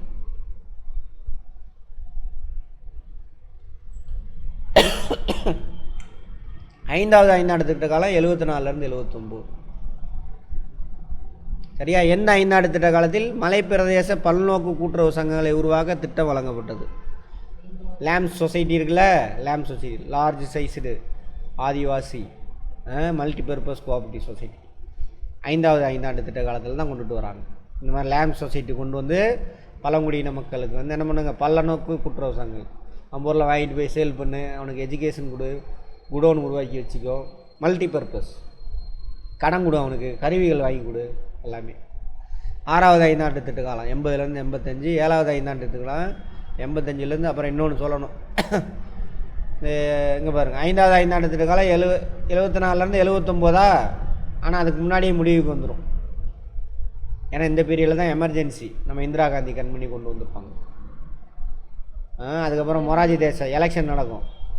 அதனால் பாருங்கள் திரும்ப 1980 தான் வரும். அதுக்கு முன்னாடியே முடிவுக்கு வந்துடும். 77, 78, 79, 80 அந்த பீரியடில் ஆண்டு 5 திட்டங்கள் ஒவ்வொரு ஆண்டுக்கு போடுவாங்க. ஜனதா பார்ட்டி ஆட்சிக்கு வருவோம். அப்புறம் திரும்ப அவங்க ஆட்சி கலைஞ்சு திரும்ப எலெக்ஷன் நடந்து 80ல் 6வது 5ஆண்டு திட்ட காலம். இந்த பீரியடில் தான் இந்திரா காந்தி இறந்து ராஜீவ்காந்தி ஆட்சிக்கு வருவார். 83ல் இறப்பாங்கன்னு நினைக்கிறேன் இந்திரா காந்தி. அது நமக்கு தேவையில்லை, வரலாறுல இதில் கேட்க மாட்டோம், சும்மா புரிஞ்சுக்கிறதுக்காக சொல்கிறேன். 7வது ஐந்தாண்டு திட்ட காலம் 85லேருந்து 90, 8வது 92லேருந்து 97. எது மேடம்? அது பார்த்தீங்கன்னா 90ல் முடியுதா, அங்கே நிலையான கவர்மெண்ட் இருக்காது, மீண்டும் ஜனதா கட்சி ஆட்சிக்கு வரும். அப்போ அவங்க கவர்மெண்ட் அவர் இப்போ தான் அவர் வந்துட்டு பிபி சிங் இருக்கார் இல்லையா, பிபி சிங்கு அவர் வந்துட்டு பிசி எம்பிசிக்கெலாம் இடஒதுக்கீடு கொண்டுட்டு வருவார். அவர் கொண்டு வந்தோன்னே இந்த ஆளுங்க என்ன பண்ணுவானுங்க, உயர்குடி மக்கள், இது பிசி எம்பிசிக்கு மேலே இருக்கிறவன், உடனே அதெல்லாம் கொண்டு வரக்கூடாதுன்னு போராட்டம் பண்ணி ஆட்சியை கலைச்சி விட்டுருவானுங்க. அவன் தான் கூட்டணியில் இருப்பானுங்க. அதான் பிசி. அதனால தான் விபி சிங்குக்கு தான் தமிழ்நாட்டில் இப்போ செலவு வச்சாங்க பாருங்கள். ஏன்னா இந்த பிசி எம்பிசிலாம் வேலை வாய்ப்பு இல்லாமல் இருக்கான் வட இந்தியாவில். அதிகமாக கொடுக்கல, வேலை வாய்ப்பு இல்லை. ஒன்றிய அரசாங்கத்தில் என்ன அவங்க இல்லை பாவம், எஸ்சி எஸ்டியாவது ஏதாவது 1-2 வேலையில் இருப்பான், அவங்களுக்கு வேலையே இல்லை பிசி எம்பிசிக்கு. அவர் தான் முதல்ல கொண்டு வந்து ஒரே நிமிஷம், ஹலோ, எதுலேருந்து வரலன்னு தெரியல, இதை ஆன் பண்ணாமே பண்ணிட்டாங்க. பார்த்துக்கோங்க, ரெட் கலர் இருக்கான்னு பார்க்கணுங்க. ரெட் கலர் இருந்தாங்க சொல்லுங்கள் எனக்கு. ரைட், பரவாயில்ல, ஃபேக்ட் தானே இதெல்லாம். பார்த்து, உலகில் பால் உற்பத்தி திறனில் முதன்மையான நாடு டென்மார்க். உற்பத்தி திறன்னா ஒரு கறவை மாட்டில் எவ்வளவு பால்? நம்ம ஊரில் ஒரு கறவை மாட்டு அங்கே டென்மார்க்கில் இருந்தால் நம்ம என்ன பண்ணுறோம், இந்த கலப்பின மாடெல்லாம் கொண்டுட்டு வரோம். பால் உற்பத்தியில் முதன்மையான நாடு, அதிகம், நிறையா மாடு இருக்குது, நிறையா பால் கறக்குது. ஒரு மாடு எவ்வளோ கறக்குது அப்படின்னு பார்த்தா உற்பத்தி திறன், ப்ரொடக்டிவிட்டி. ஒரு மாடு அதிகமாக உற்பத்தி பண்ணுறது டென்மார்க்கு தான். 4 மணி நேரம் கிளாஸ் கட் ஆகிடுச்சு. ஆமாம், அதான் உற்பத்தி திறன். நம்மக்கிட்ட நிறைய மாடு இருக்குது இப்போ. ஆமாம், அவன் மாடு 20 லிட்டர் ஒரு நாளைக்கு கறக்குதுன்னா நம்மளது கம்மியாக. இப்போ எல்லாமே அவன் நாட்டிலேருந்து ரகத்தெல்லாம் இறக்குமதி பண்ணிட்டோம். ஆமாம். முதல் மீனவர் கூட்டுறவு சங்கம் இந்தியாவில், மகாராஷ்டிராவில் மீனவர்லாம் ஒன்று சேர்ந்து. இந்தியாவில் மீனவ கூட்டுறவு சங்கம் எத்தனை அடுக்குமுறையில் செயல்படுகிறது? பொதுவாக 3 அடுக்குமுறை. ஆந்திராவில் 4 அடுக்குமுறை இருக்காமா, மகாராஷ்டிராவில் 5 அடுக்குமுறையாமா. தேசிய மீனவர் கூட்டுறவு இணையம் எந்த ஆண்டு துவங்கப்பட்டது? இணையம் இம்மு போட்டுக்கோங்க, 1980. இந்தியாவில் முதல் பால் கூட்டுறவு சங்கம் எங்கு துவங்கப்பட்டது? தர்தராவா? அம்மா இது கரெக்டாங்கம்மா, ஸ்பெல்லிங் மட்டும் கொஞ்சம் பார்த்துக்கோங்கம்மா, அந்த கரண்ட்டில் படிச்சுக்கிட்டு இருக்கவங்க பார்த்து சொல்லுங்கள். தர்தரா.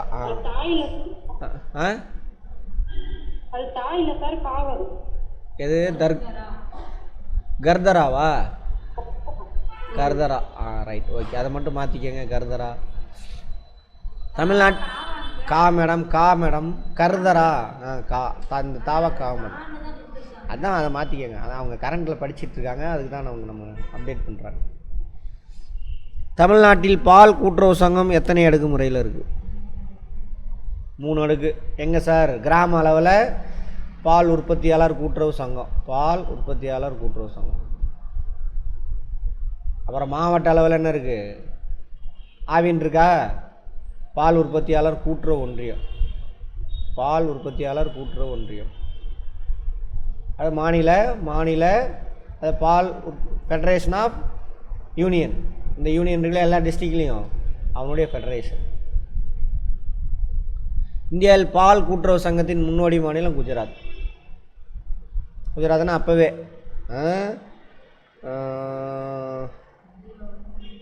ஆனந்த் அப்படின்ற டிஸ்ட்ரிக்டில் தான் முதல்ல கொண்டு வருவாங்க, அங்கே செயல்படும். இதே மாதிரி குரியனா அவர் பேர் குரியன், அவர் பேர் வரும்னு நினைக்கிறேன். அவர் தான் அந்த சங்கத்தை அங்கே உருவாக்குவார். அப்போ சொல்கிறேன், அப்போவே எப்போ 65லேயே அந்த டைமில். தமிழ்நாட்டில் முதல் பால் கூட்டுறவு சங்கம் கொடுமுடி. அப்போ ஈரோடு மாவட்டம், இப்போ எந்த மாவட்டத்தில் இருக்குன்னு தெரியல. கொடுமுடி. தேசிய பால்வள நிறுவனம் 1965. முதல் பால் பெருக்கு திட்டம், அதாவது ஒயிட் ரெவல்யூஷன், பால் உற்பத்தியை பெருக்கிறதுக்காக 70-71. ரெண்டாவது வந்து 80-81. எனக்கு இந்தியாவில் விவசாயிகள் தானே அதிகமாக இருக்காங்க கிராமத்தில். விவசாயம் எல்லா வருஷமும் அவனுக்கு வேலை கிடைக்காது, வருஷம் முழுவதும் வேலை கிடைக்காது. அறுவடை டைமில் வேலை கிடைக்கும், நடவு டைமில் வேலை கிடைக்கும். மற்ற டைமில் என்ன பண்ணிட்டோம், மாடு மேய்க்கிட்டு, அது மூலிமா ஒரு வருமானம் வரும். அந்த மாதிரி குஜராத் பால் கூட்டுறவு சங்கங்களின் பொருட்கள் எந்த பெயரில் விற்பனை செய்யப்படுகிறது? அமுல். அமுல்னா என்ன சார் ஃபுல் ஃபார்ம்? அதுவும் கூட்டுறவு சங்கம் தான். ஆனந்த் மில்க் யூனியன் லிமிடெட், அதான் அமுல். இந்தியாவில் ஆனந்த்னா அந்த ஆனந்த் மாவட்டம் முதல்ல அங்கே தான் கொண்டு வந்தாங்க. இந்தியாவில் பால் கூட்டுறவு பால் பண்ணைகளின் முன்னோடி மாவட்டம் எந்த மாவட்டத்தில் உள்ளது? ஆனந்த் மாவட்டம். ஆனந்த் தமிழ் எழுதிங்க. குஜராத். தமிழ்நாடு பால் உற்பத்தியாளர் கூட்டுறவு சங்கங்களின் பால் பொருட்கள் எந்த பெயரில் விற்பனை பெறுகிறது? ஆவின் பால்னா என்ன அர்த்தம்? அப்படின்னா என்ன அர்த்தம்? பசுன்னு அர்த்தம், மாடு கிடையாது. பசுவின் பால்னு அர்த்தம். ஆனால் பசுவோட பால் அது எருமை பால் எல்லாமே கலந்து தான் இருக்குதுல. அதுவும் எருமை பசு தானே.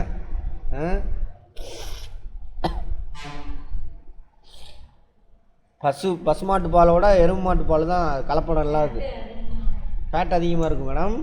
அது இன்னும் என்ன பண்ணலாம், அவனுங்க மிக்ஸ் பண்ணலை, மாட்டை கலப்பினம் வரல, அது ஒரிஜினல் இன்னும் அப்படியே இருக்குது. இரண்டாவது பால் பெருக்கு திட்டம் 81லேருந்து 85. முதல் பால் பெருக்கு திட்டம் 70-71. ரெண்டாவது பால் பெருக்கு ரெண்டாவது பால் பெருக்கு தான் 81லேருந்து 85. மூன்றாவது பால் பெருக்கு திட்டம் 85லேருந்து 94. எல்லாம் ஒயிட் ரெவல்யூஷனா? ஆமாம். தேசிய கூட்டுறவு வளர்ச்சி நிறுவனம் எந்த ஆண்டு உருவாக்கப்பட்டது? வளர்ச்சி நிறுவனம் சொல்லுவாங்க, அபிவிருத்தி நிறுவனம்னு சொல்லுவாங்க. எந்த ஆண்டு உருவாக்கப்பட்டது? இந்தியா முழுவதும் கூட்டுறவு சங்கங்களை முன்னேற்றணும். தேசிய பால்வள வாரியம். ஒரே நிமிஷம் இருங்க, எனக்கு இங்கே ஒரு டவுட் இருக்குது. இதை மட்டும் 63 அபிவிருத்தி திட்டம் எந்த ஆண்டு பால் அபிவிருத்தி திட்டத்தை கொண்டு வந்தது? அப்படியே தான் இருக்கும். புக்கு இருக்காம்மா, கொஞ்சம் அதை மட்டும் பாருங்கம்மா. சரி, அது இருக்கட்டும். அதை நான் நாளைக்கு பார்த்துட்டு அப்டேட் பண்ணிடுறேன். எத்தனாவது பேஜில் இருக்குது? 16வது பேஜில் அந்த லைன். டைம்னால நான் உடனே செக் பண்ணலாம், டைம் இல்லை, அதனால தான். இந்திய விவசாயிகள் உர கூட்டுறவு நிறுவனம் இஃப்கோ டோக்கியோன்னு கேள்விப்பட்டிருப்பீங்க, தெரியுமா? இன்சூரன்ஸ் சம்திங் அந்த மாதிரி. இது இந்திய விவசாயிகள் உர கூட்டுறவு. இது ஆக்சுவலாக கூட்டுறவு நிறுவனம், பெரிய நிறுவனம். இது இப்போ தான் யூரியா, ஸ்பிக்கு இதெல்லாம் தயாரிக்கிறானுங்க. ஆமாம். அதேமாதிரி பால் வள வாரியம் எந்த ஆண்டு அமைக்கப்பட்டது? 1965. மட்டும் நோட் பண்ணி வைக்கணும். அடுத்தது இஃப்கோவோட வேலை என்னது? உரம் தயாரிக்கிறது தான் அவனோட வேலை. அடுத்தது நபார்டு, தேசிய வேளாண் மற்றும் ஊரக வளர்ச்சி வங்கி, அதான் நபார்டு இங்கிலீஷில். அது உருவாக்கப்பட்ட ஆண்டு எது? 1982. அதை ரெக்கமெண்ட் பண்ண குழு வந்து கிராஃபிக் ஆர்ட். கேட்பாங்க, நபார்டு துவங்குவதற்கு அறிவுரை வழங்கிய குழு எது? Graphic art. அந்த குழுவோட தலைவர் யார் சார்னாக்கா சிவராமன். நபார்டோட ஃபுல் ஃபார்ம் என்ன சார்? எழுதிக்கங்க. National Bank for Agricultural and Rural development.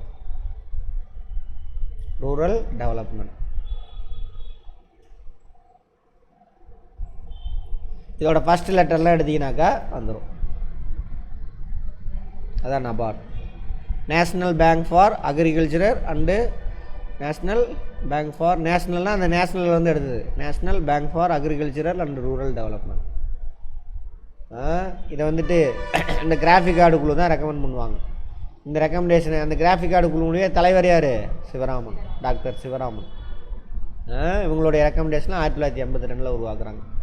சரி, இதுக்கு முன்னாடி இந்த நபார்டு எங்கே சேர்ந்தது அப்படின்னாக்கா, ஆர்பிஐ பேங்க் இருக்கு இல்லையா, ரிசர்வ் பேங்க் ஆஃப் இந்தியா, அதில் ஒரு department agriculture department, agri department. இவன் வந்துட்டு யாரெல்லாம் இப்போது நம்ம ஸ்டேட் ஆஃப் கோஆப்ரேட்டிவ் பேங்க்லாம் இருக்குல்ல, அவங்க எஸ்பிஐ, ஐசிஐசி யார் வேணாலும் இருக்கலாம். யாரெல்லாம் விவசாயத்துக்காக கீழே கடன் கொடுக்குறானோ அவனுக்கு யாரெல்லாம் கடன் கொடுக்குறானோ அவனுக்கு பணம் தேவைப்பட்டுச்சுன்னா போய் ஆர்பிஐனுடைய அக்ரிகல்ச்சர் டிபார்ட்மெண்ட்டுக்கிட்ட போவாங்க. ஐயா கடன் கொடுயான்னு கேட்டு வாங்கிட்டு வருவோம். சரியா? அதை தான் இந்த கிராஃபிக் கார்டுக்குள்ளே என்ன பண்ணும், நீ ஆர்பிஐ கீழே இவனை வைக்காத, சரி ஆர்பிஐ கீழே இவனை வைக்காத, இவனை என்ன பண்ணு தனியாக பிரித்து கொண்டு போய் தனி அமைப்பாகவே ஒரு பேங்காகவே ஆரம்பிச்சிடு அப்படின்னு சொல்லுவாங்க. அந்த அடிப்படையில் தான் கிராஃபிக் கார்டு சொன்ன ஒன்று 1982 இந்த நபார்டை உருவாக்குறாங்க.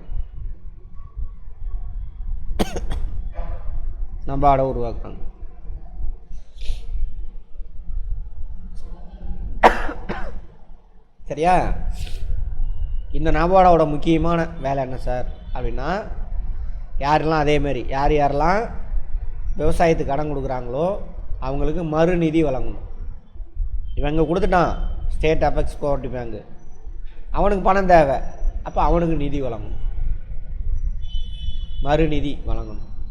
விவசாய மறுநிதி அமைப்பு இது ஒன்று. ரெண்டாவது ரூரல் டெவலப்மெண்ட், கிராமப்புற வளர்ச்சி சம்பந்தமான விஷயத்துக்கெல்லாம் ஏஜெண்ட் இவன் தான். இப்போது யூனியன் கவர்மெண்ட் கிராமத்துக்கு சாலை போடணும்னு ஆசைப்பட்றாங்கன்னு வச்சுக்கோங்க, சாலை தண்ணி வசதி இதெல்லாம் செய்யணும், அதுக்கு ஏஜெண்ட்டே வந்தான். இவன்கிட்ட பணம் கொடுத்துருவான், இவன் இந்த பணத்தை வச்சு என்ன பண்ணு, இவ்வளோ தூரம் ரோடு போட்டு கொடுத்துரு அப்படிமா. அப்போ கிராமப்புற வளர்ச்சிக்கான ஒன்றிய அரசாங்கத்தினுடைய ஏஜெண்ட் இவன் மூலியமாக தான் அதெல்லாம் செய்வாங்க. ரூரல் டெவலப்மெண்ட்னா இவனை கூப்பிட்டு பேசுவாங்க என்ன பண்ணலாம் அப்படின்னு. இதான் 2 நபார்டு. அதனால தான் பார்த்தீங்கன்னா தெரியுங்க, நீங்கள் கிராமத்தெல்லாம் போனீங்கன்னாக்கா நபார்டு நிதி உதவியின் கீழ் கட்டப்பட்டது இருக்கும். அதான் நபார்டு ரொம்ப முக்கியமான. அன்னையிலேருந்து நபார்டு 1982 தனியாக செயல்பட்டுக்கிட்டு இருக்காங்க. அப்போ இந்தியாவில் கேட்பாங்க, இந்தியாவில் விவசாயத்தில் கடன் வழங்கக்கூடிய உச்சபட்ச அமைப்பு எதுன்னு கேட்பாங்க, எது? நபார்டு. நபார்டு அது ஒரு பேங்க்கு, ரைட்.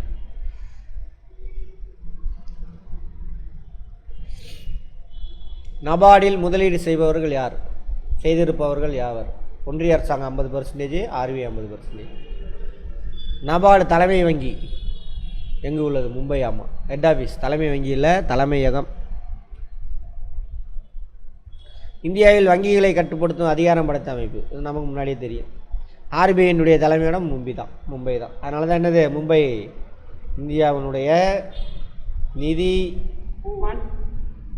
அது இல்லை, அது வேறு, மான்செஸ்டர் அது வேறு, அது தூக்கி போட்டுருங்க. நிதி தலைநகரம், இந்தியாவின் நிதி தலைநகரம் எது? மும்பை. மான்செஸ்டர் அப்படிங்கிறது வந்துட்டு பருத்தி, இல்லை பருத்தி மான்செஸ்டர் இல்லை மேடம், பருத்தி, அதாவது நெசவு தொழில். நான் மான்செஸ்டருங்கிறது இங்கிலாந்தில் இருக்கக்கூடிய ஒரு நகரம், அங்கே நிறைய நெசவு தொழில் செய்யக்கூடிய ஃபேக்ட்ரிலாம் நிறையா இருந்துச்சு. அது மாதிரி ஃபஸ்ட்டு இந்தியாவில் மும்பையில் கொண்டு வந்து இங்கே பிரிட்டிஷ்காரன் உருவாக்குவான். அது மாதிரி தமிழ்நாட்டின் மான்செஸ்டர் அப்படின்னாக்கா கோயம்புத்தூர். பருத்தி ஆலை அதிகமாக இருக்கிறது. இப்போல்லாம் மாறி போச்சு, மும்பையிலலாம் கிடையாது, இப்போல்லாம் அலகாபாத், அகமதாபாத். மும்பையிலேருந்து நிறைய ஃபேக்ட்ரி தள்ளி போயிட்டான், குஜராத்துக்கு போயிட்டான். இந்தியாவின் நிதி கழகம் மும்பை. ஆமாம், அங்கே இருக்கான். நிதி தலைநகரம் தான் கழகம்னு போட்டு வச்சுருக்காங்க, தலைநகரம். வைகுந்த மேத்தா தேசிய கூட்டுறவு மேலாண்மை பயிற்சி மையம் எங்கே உள்ளது? கேள்வி இதில் போனதில் பயிற்சி மையம் தேசிய அளவில் பெரிய, இப்போ எப்படி இங்கே நாச்சியப்பாளையம்பூரில் டிஸ்ட்ரிக்ட் லெவலில் அந்த பயிற்சி மையம் இருக்குல்ல, அங்கே தான் படிக்கிறீங்க எல்லோரும். அது மாதிரி ஸ்டேட் லெவலில் டாக்டர் நடேசன் இன்ஸ்டியூட்டு சென்னையில் இருக்குது. அது மாதிரி இந்திய அளவில் பெருசு. வைகுந்த் மேத்தா தேசிய கூட்டுறவு வேளாண்மை பயிற்சி மையம் பூனேயில் இருக்குது. எங்கே இருக்குதுன்னு கேட்பாங்க. இதை சுருக்கமாக வைகுந்துன்னு கேட்டிருந்தானுங்க, இதுக்கு என்ன விரிவாக்கம் அப்படின்னு. அதை நான் அப்புறம் நான் சொல்கிறேன், இதை அப்டேட் பண்ணுறேன், பின்னாடி வரும் பார்ப்போம். சேவை கூட்டுறவு சங்கங்கள் என்ற மாதிரியை பரிந்துரை செய்த குழு, விவசாய கடன் மதிப்பீட்டு குழு. விவசாயிகளுக்கு என்ன பண்ணாவன், என்னால் எல்லா சர்வீஸும் பண்ணணும், உரம் வாங்கி தரது அந்த மாதிரிலாம். மக்கள் தொகை கோட்பாட்டை வழங்கியவர் யார்? மால்தஸ். படிச்சிருப்பேன் சின்ன வயசில், மால்தஸின் மக்கள் தொகை கோட்பாடு அப்படின்னு 1798. அது ஒரு பெரிய கான்செப்ட், நமக்கு இப்போ தேவையில்லை, விட்டுருங்க அதை. மத்திய குடும்ப கட்டுப்பாட்டு கழகம் எந்த ஆண்டு தொடங்கப்பட்டது? 1954. ஏன்னா குடும்ப கட்டுப்பாடு கழகம் தொடங்கி ஒரு ஃபேமிலிக்கு ஒருத்தன், ஏன்னா நம்ம நாடு சுதந்திரம் அடையும் பொழுது 30 கோடி பேர் இருந்தோம். 54 கொண்டு வந்துட்டார் அவர். குடும்ப கட்டுப்பாட்டுக்கெல்லாம் அவேர்னஸ் கொண்டு வர்றது, ஒருத்தனுக்கு ஒருத்தி, சரி ஒரு ஃபேமிலிக்கு ஒரு குழந்த. ஃபஸ்ட்டு நாம் இருவர் நமக்கு இருவர்னு வச்சுருந்தாங்க. அப்புறம் நாம் இருவர் நமக்கு ஒருவர். அப்புறம் மக்கள் தொகை பெருகி இப்போ எவ்வளோ ஆயிடுச்சு? 140 பேர். நாம் இருவர் நமக்கேன்னு ஒருவர் அப்படின்னு ஆயிடுச்சு. சரி. ஆனால் நம்ம தென்னிந்திய மாநிலங்கள் தமிழ்நாடெல்லாம் அதை ஓரளவுக்கு சிறப்பாக பண்ணனால தான் இன்னும் இப்போல்லாம் பார்த்திங்கன்னா 2 குழந்தை 3வது குழந்தை பெற்றுக்கிட்டு ஆச்சரியமாக, என்னடா 3 குழந்தை பெற்றுக்கிறியா அப்படின்னு வருது. அவேர்னஸ் வந்துருச்சு. ஆனால் வடக்கன்ஸுக்கு இன்னும் அவேர்னஸே வரல. அவன் கடவுள் கொடுக்குறான்னு பெற்று போட்டுக்கிட்டே இருக்கானுங்க. பாப்புலேஷன் இன்க்ரீஸ் ஆகி போயிட்டே இருக்கு. ஆமாம், அது என்னது புண்ணியம், அது என்னது கடவுள் கொடுக்குறாருப்பா எனக்கு அப்படின்னு சொல்லுவானுங்க. கடவுள் எங்கே கொடுக்குறாரு? அதனால தான் நம்ம நிதியெல்லாம் வாங்கி அவனுக்கு தின்னுட்டுருக்கானுங்க. தமிழ்நாடு கவர்மெண்ட் 1 ரூபா கொடுத்தாக்கா அவனுக்கு திரும்ப ஒன்றிய அரசாங்கம் நமக்கு என்ன பண்ணி, இப்போ பாருங்கள் பிரச்சனை, சென்னையில் நிதி கொடுறானோ கொடுக்க மாட்டேங்கிறான். நம்ம வரி பணம் தான் போகுது அங்கே. ரிட்டன் எனக்கு நமக்கு 20 காசு தான் கொடுக்குறான். நல்லா இருக்கு. சரி, அது மாதிரி அவங்க அவேர்னஸ் எல்லாம் குழந்தை பற்றிட்டே இருக்கானுங்க. கூட்டுறவு வாரம் நவம்பர் 14 நவம்பர் 20, 7 நாள் வந்துருச்சா? கூட்டுறவு சங்கம் ஒவ்வொரு தனி மனிதன் அடிப்படை உரிமை என்ற சரத்து ஆர்டிகிள் 19, அதாவது அடிப்படை உரிமை, தனி மனிதனுடைய அடிப்படை உரிமை ஆர்டிகிள் 19 சப் கிளாஸ் 1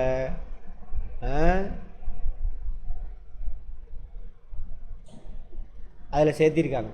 அடிப்படை உரிமையில் சேர்த்து சங்கம் உருவாக்குறதுக்கு உரிமை அப்படின்னு வரும். ஒவ்வொருத்தனும் என்ன பண்ணலாம், சங்கம் உருவாக்குறதுக்கு ஒருத்தனுக்கு உரிமை இருக்குன்னு ஆர்டிகிள் 19 சொல்லுது. அதில் மொத்தம் 6 விஷயம் சொல்லியிருப்பாங்க. என்ன சார் உரிமை? பேச்சு உரிமை, அது எழுத்து உரிமை, அதெல்லாம் சொல்லுவோம். அதெல்லாம் கிடையாது. நீங்கள் சிந்திக்குவதற்கான உரிமை, அதை வெளிப்படுத்துவதற்கான உரிமை, சரியா?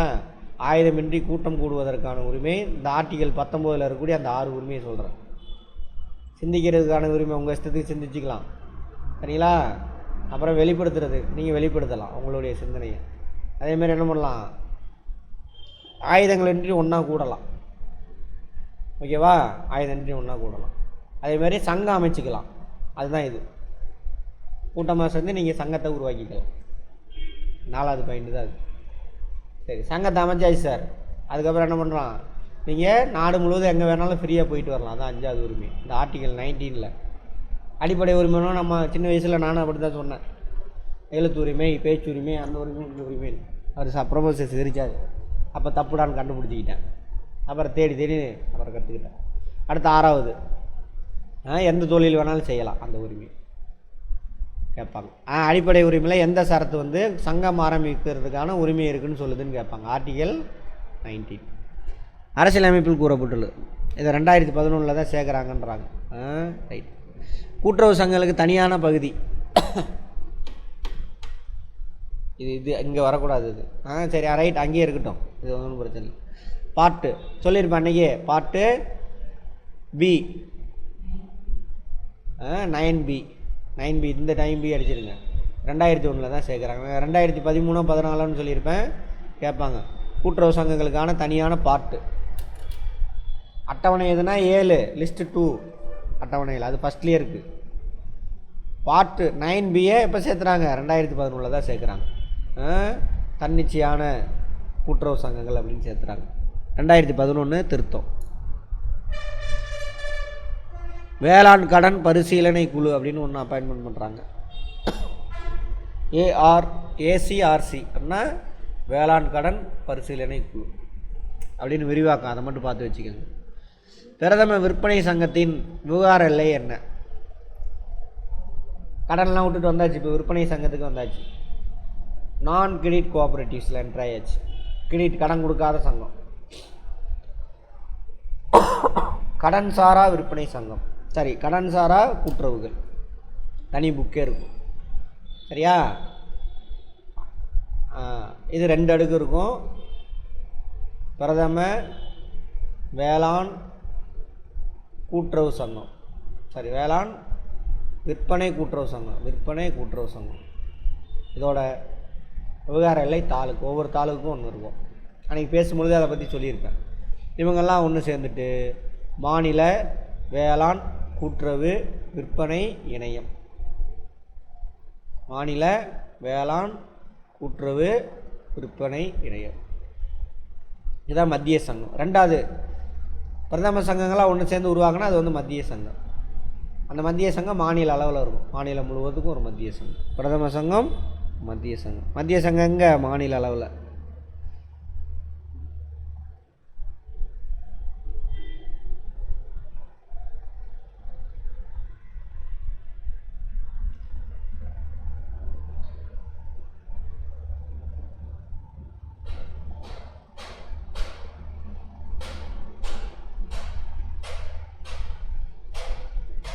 இதெல்லாம் விட்டுருங்க.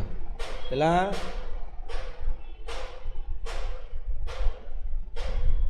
அங்கே நான் சொன்னதே அப்படியே ரிப்பீட் ஆகிருக்கு, வேறு ஒன்றும் கிடையாது. இதெல்லாம் விட்டுருங்க. இதெல்லாம் நேற்றே பார்த்தாச்சு, அதை விட்டுருங்க. இரட்டை விலை கொள்கை எந்தெந்த பொருளுக்கு நிர்ணயம் செய்யப்படுகிறது? Dual price policy. இந்தியாவில் 2 விலை நிர்ணயிப்பாங்க. இப்போ சர்க்கரை இருக்குல்ல ரேஷன் கடையில், இந்த பொருளுக்கு மட்டும்தான் இரட்டை விலை இருக்குது. ஒற்றை விலைனாக்கா மார்க்கெட்டுக்கு வரும் காய்கறி, கத்திரிக்காய் வருதா அன்றைக்கி காலையில், கத்திரிக்காய் வாங்குறதுக்கு எத்தனை பேர் இருக்கான், விற்கிறதுக்கு எத்தனை பேர் இருப்பாம்மா, அதை பொறுத்து என்ன விலை ஏறும் இறங்கும். அதுக்கு பேர் சந்தை விலை. விட்டுருங்க. இப்போ சர்க்கரை, தமிழ்நாட்டில் இருக்கக்கூடிய சர்க்கரை ஆலையெல்லாம் இருக்குது, அதில் சொல்லிடுவான் அது எவ்வளோ பெர்சன்டேஜ்னு எனக்கு எக்ஸாக்டாக தெரில. இப்போ பாருப்பா இவன் சொல்லிடுவான், கவர்மெண்ட்டு ஆர்டர் போட்டுருவான், எனக்கு நீ உற்பத்தி செய்கிறதுல ஒரு 20% அல்லது 30% ஏதோ ஒன்று, 30%, சும்மா எக்ஸாம்பிளுக்கு சொல்கிறேன். அந்த சர்க்கரை நீ 100 கிலோ உற்பத்தி பண்ணினாக்கா எனக்கு 30 கிலோ என்ன பண்ணணும், நீ 30 கிலோ தான் 30%, 100ல் நான் சொல்கிற ரேட்டுக்கு கொடுத்துடணும். சர்க்கரை எவ்வளோ மேடம் ரேஷன் கடையில்? 23 ரூபாயா? அப்போ அவன்கிட்ட 20 ரூபாய்க்கு வாங்குவான். 20 ரூபா தான். 25 ரூபாயா? ரைட், 25 ரூபா இந்தா என்கிட்ட கொடுத்துருன்றான். அதில் போக்குவரத்து சார்ஜ் அதெல்லாம் சேர்த்துனாலும் 20 ரூபாய்க்கு வாங்கி நமக்கு 25 ரூபா கொடுப்போம். அவ்வளோதான் அங்கே வாங்குவான். மிச்சம் இருக்குல்ல 50%, 70%, அதை நீ சந்தை விலைக்கு விற்றுக்கோ அப்படின்ப்போ. கடையில் எவ்வளோ மேடம் ஓப்பன் மார்க்கெட்டில் சர்க்கரை? 45 ரூபா. புரியுதா? 2 விலை இருக்கா? ரேஷன் கடையில் ஒரு ரேட்டு கிடைக்கிது, ரேஷன் கடையில் ஏன் அந்த ரேட்டுக்கு வருதுனாக்கா கவர்மெண்ட் ஆர்டர் போட்டிருக்கான், நீ எவ்வளோக்கு வேணாலும் உற்பத்தி பண்ணி எனக்கு தெரியாது, எனக்கு சர்க்கரை எனக்கு 50% நீ என்ன பண்ணிடுற, எனக்கு 20 ரூபாய்க்கு கொடுக்குது அப்படின்னு அவன் வாங்கி 25 ரூபாய்க்கு.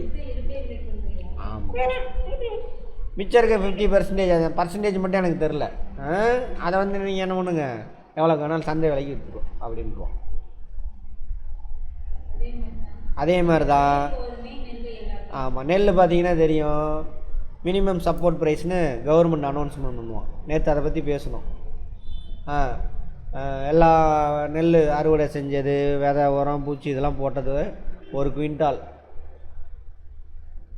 2000 ரூபாய்க்கு ஆகுது அப்படின்னாக்கா உனக்கு லாபம் வச்சு நான் 2300 ரூபாய்க்கு கொடுத்துட்றேன் அப்படின்னு கவர்மெண்ட் சொல்லுவான். சரியா? வெளி மார்க்கெட்டில் அது 2300 ரூபாயோட கம்மியாக விற்றுக்கிட்டு இருந்துச்சுனாக்கா விவசாயி இங்கே கொண்டு போய் விற்றுருவான். எங்கே? கவர்மெண்ட்டில். வெளி மார்க்கெட்டில் 2300 ரூபாயோட அதிகமான விலைக்கு போயிட்டு இருந்துச்சுன்னா 3000 ரூபாய்க்கு போயிட்டுருக்கு, அப்போ எங்கே கொண்டு போய் வைப்பான்? வெளி மார்க்கெட்டில் விற்றுக்கலாம். அது அவன் வரும்.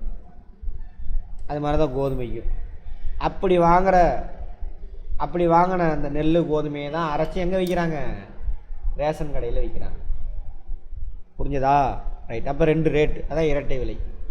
சர்வதேச கூட்டுறவு நாள், கூட்டுறவு வார விழா வேறு, கூட்டுறவு நாள் வேறு. ICA, international cooperative alliance. இதில் மொத்தம் எத்தனை நாடுகள் இருக்காங்க? 109 நாடுகள்.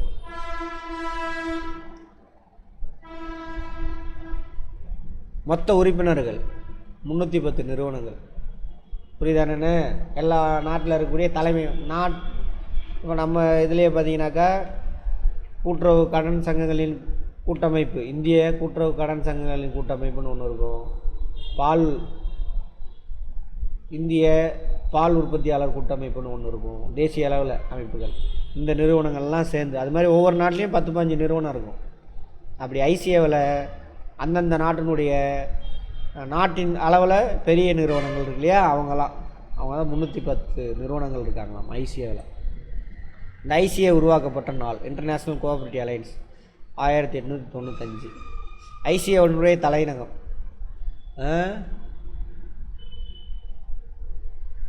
புரூசெல்ஸ்ன்னு நினைக்கிறேன்.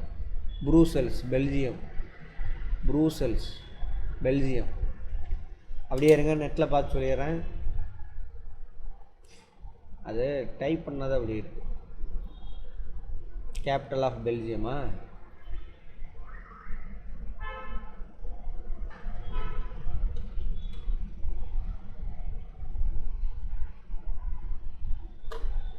கரெக்டு தான் சார். புரூசெல்ஸ். அங்கே தப்பாக இருக்குது, மாற்றிக்கங்க. புரூசெல்ஸ் பெல்ஜியம். அது நாடுங்கிறது யூரோப்பில் இருக்குது. கூட்டுறவு கொடி விப்ஜிஆர். தலைகளாக இருக்கும். இதுவும் கேட்பாங்க, ஆர்டராக எழுதுமா. விப்ஜிஆர் எப்படி எழுதும்? தலைகளாக மேலே வந்து 6 இருக்கும். 6 இப்படி எழுதிக்கங்க பேசாமல். VIBGR. உங்களுக்கு இன்டர்வியூவில் கூட கேட்பாங்க விப்ஜிஆர். எப்படி கொடி எந்த ஆர்டரில் இருக்குதுன்னு கேட்பாங்க. 2 மேலே தலையில் எழுதுன, கீழே இருந்து அப்படியே ரிவர்ஸில் சொல்லுங்கள், வேலை முடியும். இல்லைனா விப்ஜிஆர் சொல்லிவிட்டு இந்த தலையெல்லாம் போட்டுக்கணுங்க அப்படின்னு சொன்னீங்கன்னா வேலை முடியும். ஆர்டரில் உங்களுக்கு கொடுத்து கூட கேட்பான் எக்ஸாமில். இது ஒழுங்கு அப்புறம் பேசிக்கலாம்.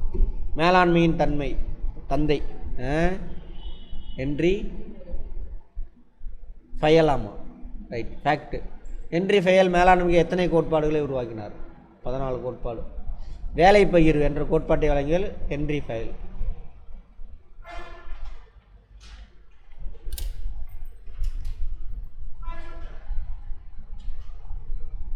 வேலை பகிர்வுனா என்னங்க?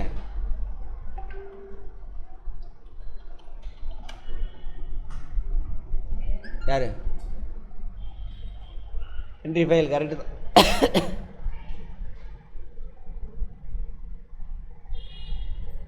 இன்னொருத்தரை சொல்கிறாங்களே, பீட்டர் ட்ரக்கர்.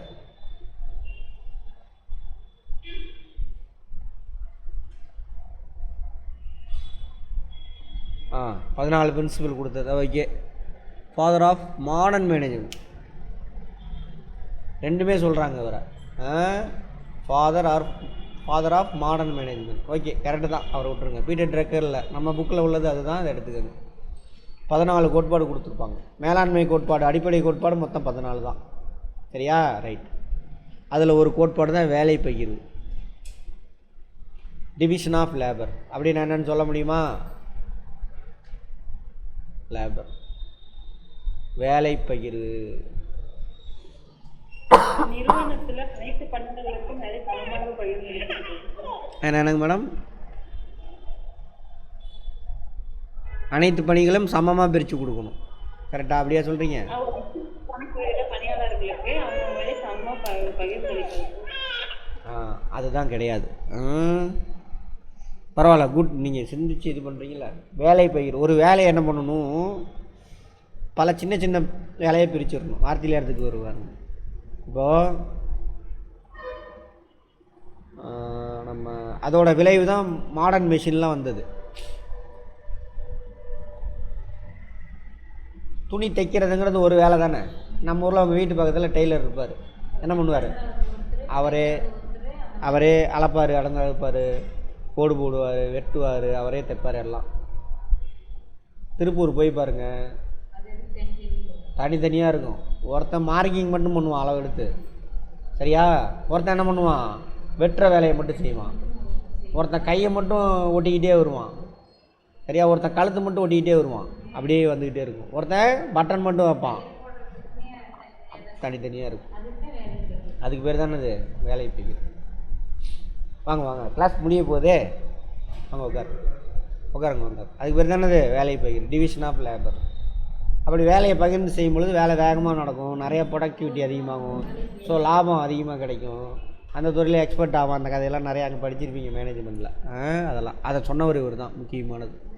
இதோட விளைவு தான் இன்றைக்கி நம்ம சொன்னோம்ல, ஒவ்வொரு மெஷின் இப்போ உருளைக்கிழங்கு கொண்டு போய் ஒரு இடத்துல கொட்டுவான், நேஷ்னல் ஜியோகிராஃபியில் பார்த்துருப்பீங்க.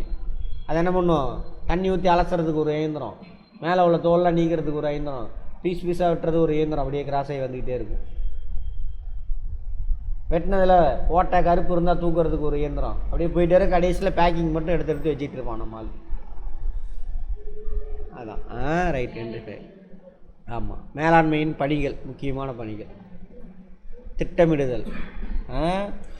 எப்பயுமே இதை நீங்கள் சக்ஸஸாக பண்ணிட்டீங்கன்னா எந்த வேலையாக இருந்தாலும் இதுதான் 90%.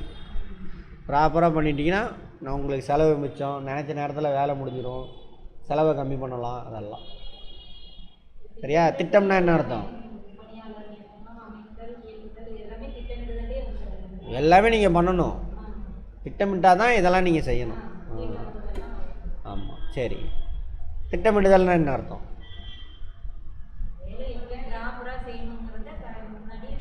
அந்த வார்த்தை தான் முன்னாடி. இதுதான் முன்னாடி அப்படின்னு சொன்னீங்களா, அதான் திட்டமிடுதல்.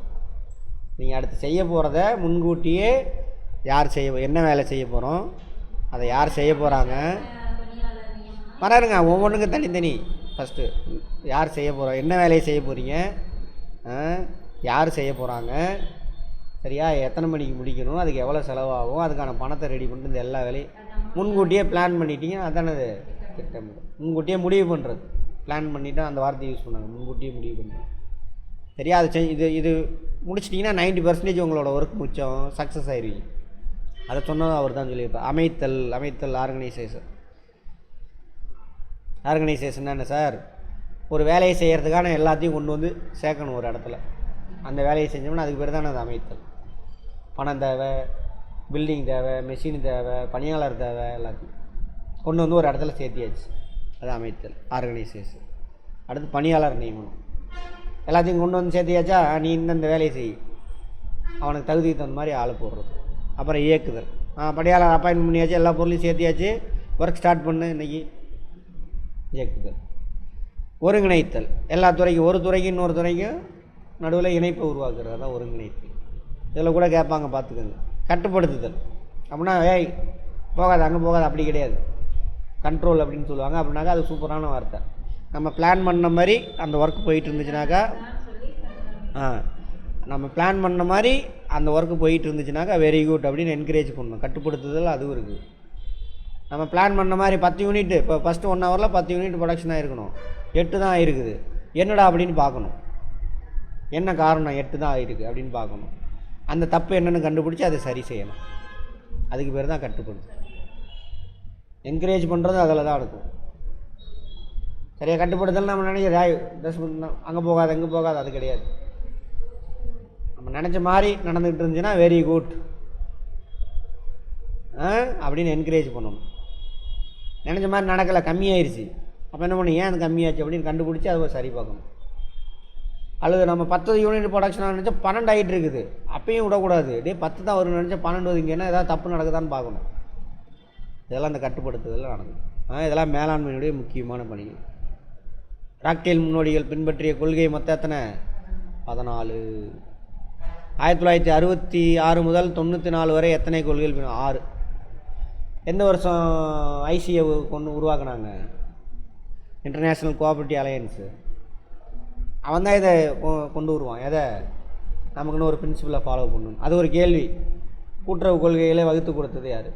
முதல்ல ராக்டேல் பயனுடையல். தற்போது உள்ள கூட்டுறவு கொள்கையை கொடுத்தது யார்? ஐசிஏ. ஆமாம், இன்டர்நேஷ்னல் கோஆப்ரேட்டிவ் அலையன்ஸ், சர்வதேச கூட்டுறவு இணையம். அவங்க தான். ரைட். எந்த வருஷம் ஐசிஏ உருவாக்குனாங்க? 1965. இப்போ தானே பார்த்தோம். 65 தானே, பாருங்கள் ஃபேக்ட்டு.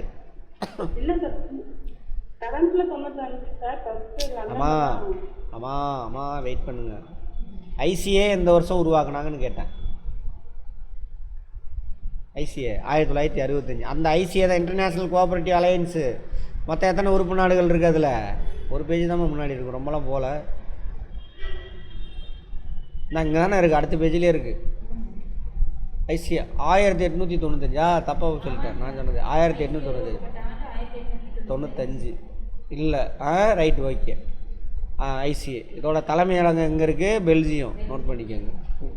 நிறுவனங்கள், உறுப்பு நிறுவனம் 310. ஒரே நிமிஷம் இருங்க.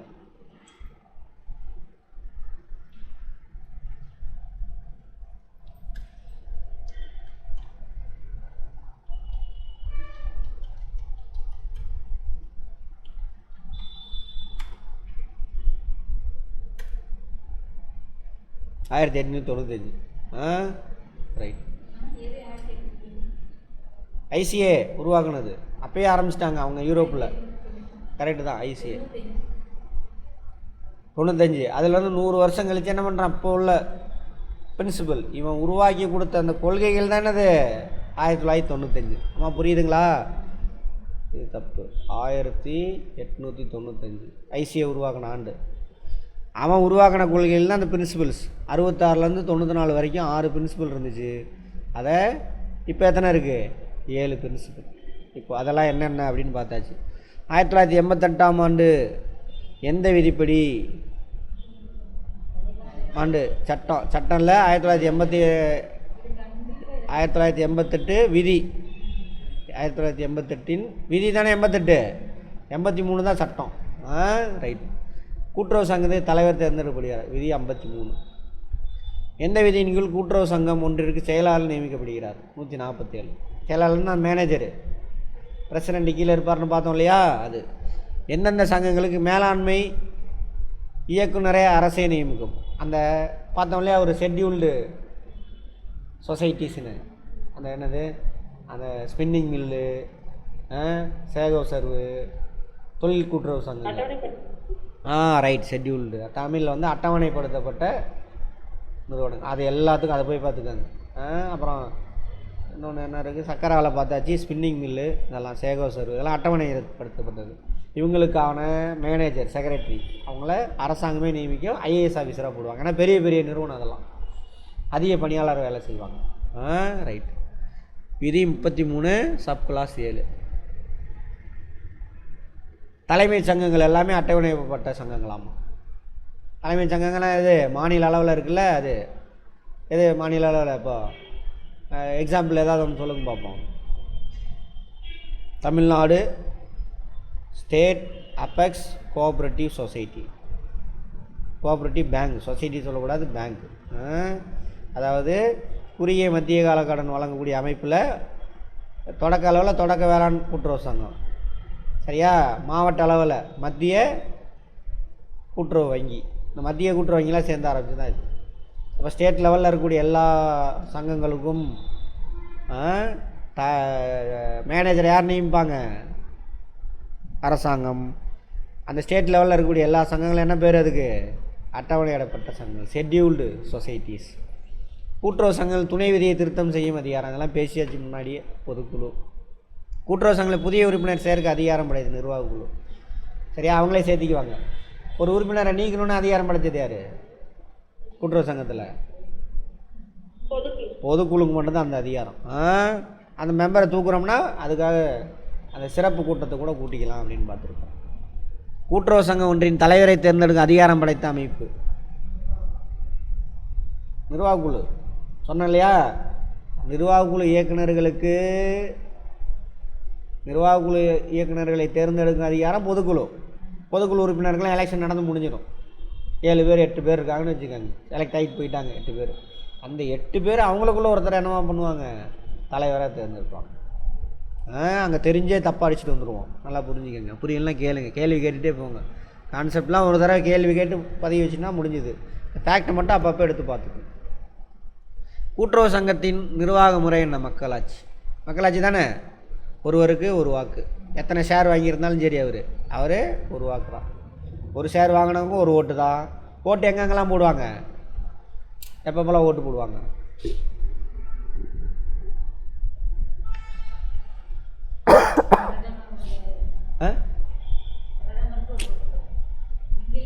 மேடம் கூட்டுறவு சங்கத்தில் சொல்கிறேன் மேடம். எங்கே மேடம் நீங்கள் அங்கே போயிட்டீங்க? பிரதமருக்கு போயிட்டாங்க. நான் கூட்டுறவு சங்கத்துக்குள்ளே வாங்க, ஒரு தீர்மானம் கொண்டு வராங்கன்னு வச்சுக்கோங்க பேரவையில், அப்போ ஓட்டு எத்தனை பேர்லாம் அதை சப்போர்ட் பண்ணுறீங்கன்னு அதுவும் ஓட்டு தான். ஓகேவா? அடுத்து நிர்வாகக்குழு இயக்குனருக்கு தேர்தல் நடக்கும், அப்போ யாரை நீங்கள் சப்போர்ட் பண்ணி அதுவும் ஒரு ஓட்டு தான். தீர்மானத்தின் மீது நீங்கள் சப்போர்ட் பண்ணுறது எதிர்க்கிறது ஓட்டு தான். ரைட். இரட்டை முறை, இரட்டை அரை இருப்பு முறை எந்த சங்கத்தோடு தொடர்புடையது? நுகர்வோர் பண்டகசாலை.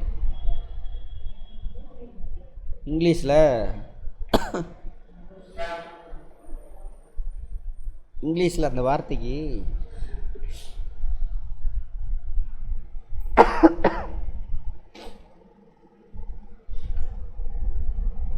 அதாவது ஒன்றும் இல்லை, கான்செப்டை சொல்லிடுறேன். நுகர்வோர் கூட்டுறவு பண்டகசாலை இருக்கா, பலசர கடை, அங்கே என்ன பண்ணுவாங்கனாக்கா ஸ்டோர் ஒன்று வச்சுருப்பாங்க. நீங்கள் வீட்டில் வைக்கிற கதை தான் ஸ்டோர். அதுக்கு ஒருத்தன் இன்சார்ஜ் இருப்பான், ஸ்டோர் கீப்பர்னு ஒருத்தன் இருப்பான். குடோன் கீப்பர் எப்படின்னு வச்சுக்கோங்க. முதல்ல வெளியிலேருந்து பர்ச்சேஸ் பண்ணிட்டு வராங்களா, அதெல்லாம் இங்கே தான் வைப்பாங்க.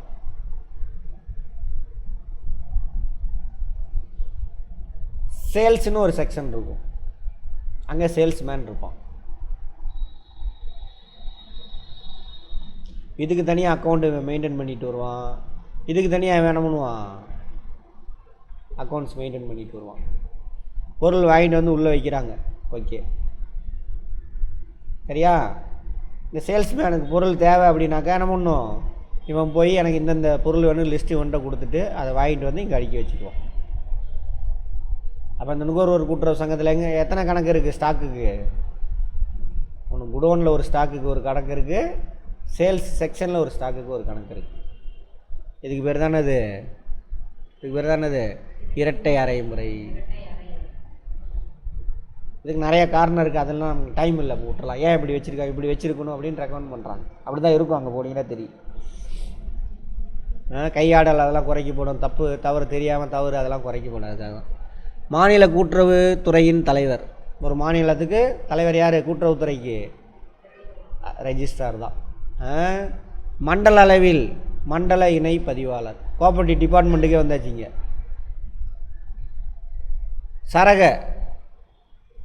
சரக அளவில் சர்க்கிள் சரக துணை பதிவாளர். அப்போ என்ன பண்ணுறாங்க, இப்போ மாநிலம்னு வச்சுக்கோங்க,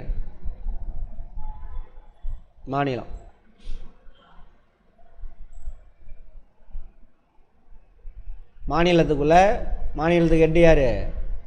இவர் ஒரு ஆள் தான். மண்டலம், மாநிலத்தை நிறைய மண்டலமாக பிரிப்பாங்க. ஒரு 5-6 டிஸ்ட்ரிக்டில் 10 டிஸ்ட்ரிக்ட் பிரிக்கிறாங்க. வடக்கு மண்டலம், தெற்கு மண்டலம் அப்படின்னு அங்கே ஒன்று பிரிச்சுருவாங்க. 3ஆக பிரிச்சாச்சு. 30 டிஸ்ட்ரிக்ட் 40 இருக்கா? சரி ரைட்டு, 38 தானே இருக்கு. ரைட், பிரிச்சாச்சு. அதான் மண்டலம். அடுத்து சரகம், அதுக்குள்ளே என்ன பண்ணுவாங்க, பிரிக்கிறாங்க. 2 டிஸ்ட்ரிக்கு ஒரு சரகம், அந்த மாதிரி. அது 3 டிஸ்ட்ரிக்கு ஒரு சரகம், சர்க்கிள் அப்படின்னு சொல்லுவாங்க.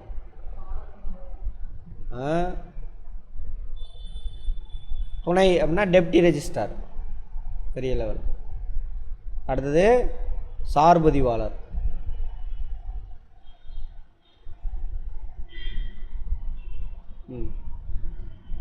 சப் ரெஜிஸ்டார் முதன்மையாகவே இல்லைங்க. Okay right, sub registrar. சார்பதிவாளர் சப் ரெஜிஸ்டார். அது கீழே போனாக்கா யார் இருப்பாங்க? ஆமாம், டெப்டி சப் ரெஜிஸ்டாரா என்னமோ சம்திங்.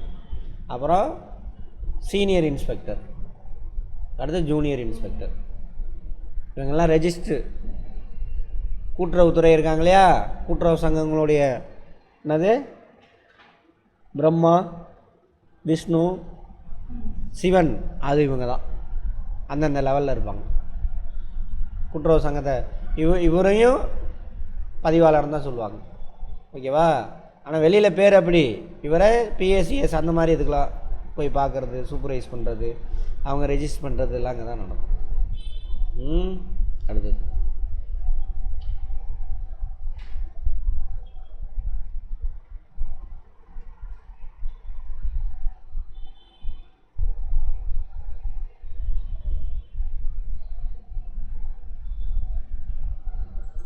இந்த பதிவாளர் துறையின் கீழே அந்த இந்த அந்த சங்கங்கள், இந்த சங்கங்கள்லாம் கூட்டுறவு பதிவாளர்கிட்ட போய் என்ன பண்ணணும், பதிவு செஞ்சுக்கிறோம்.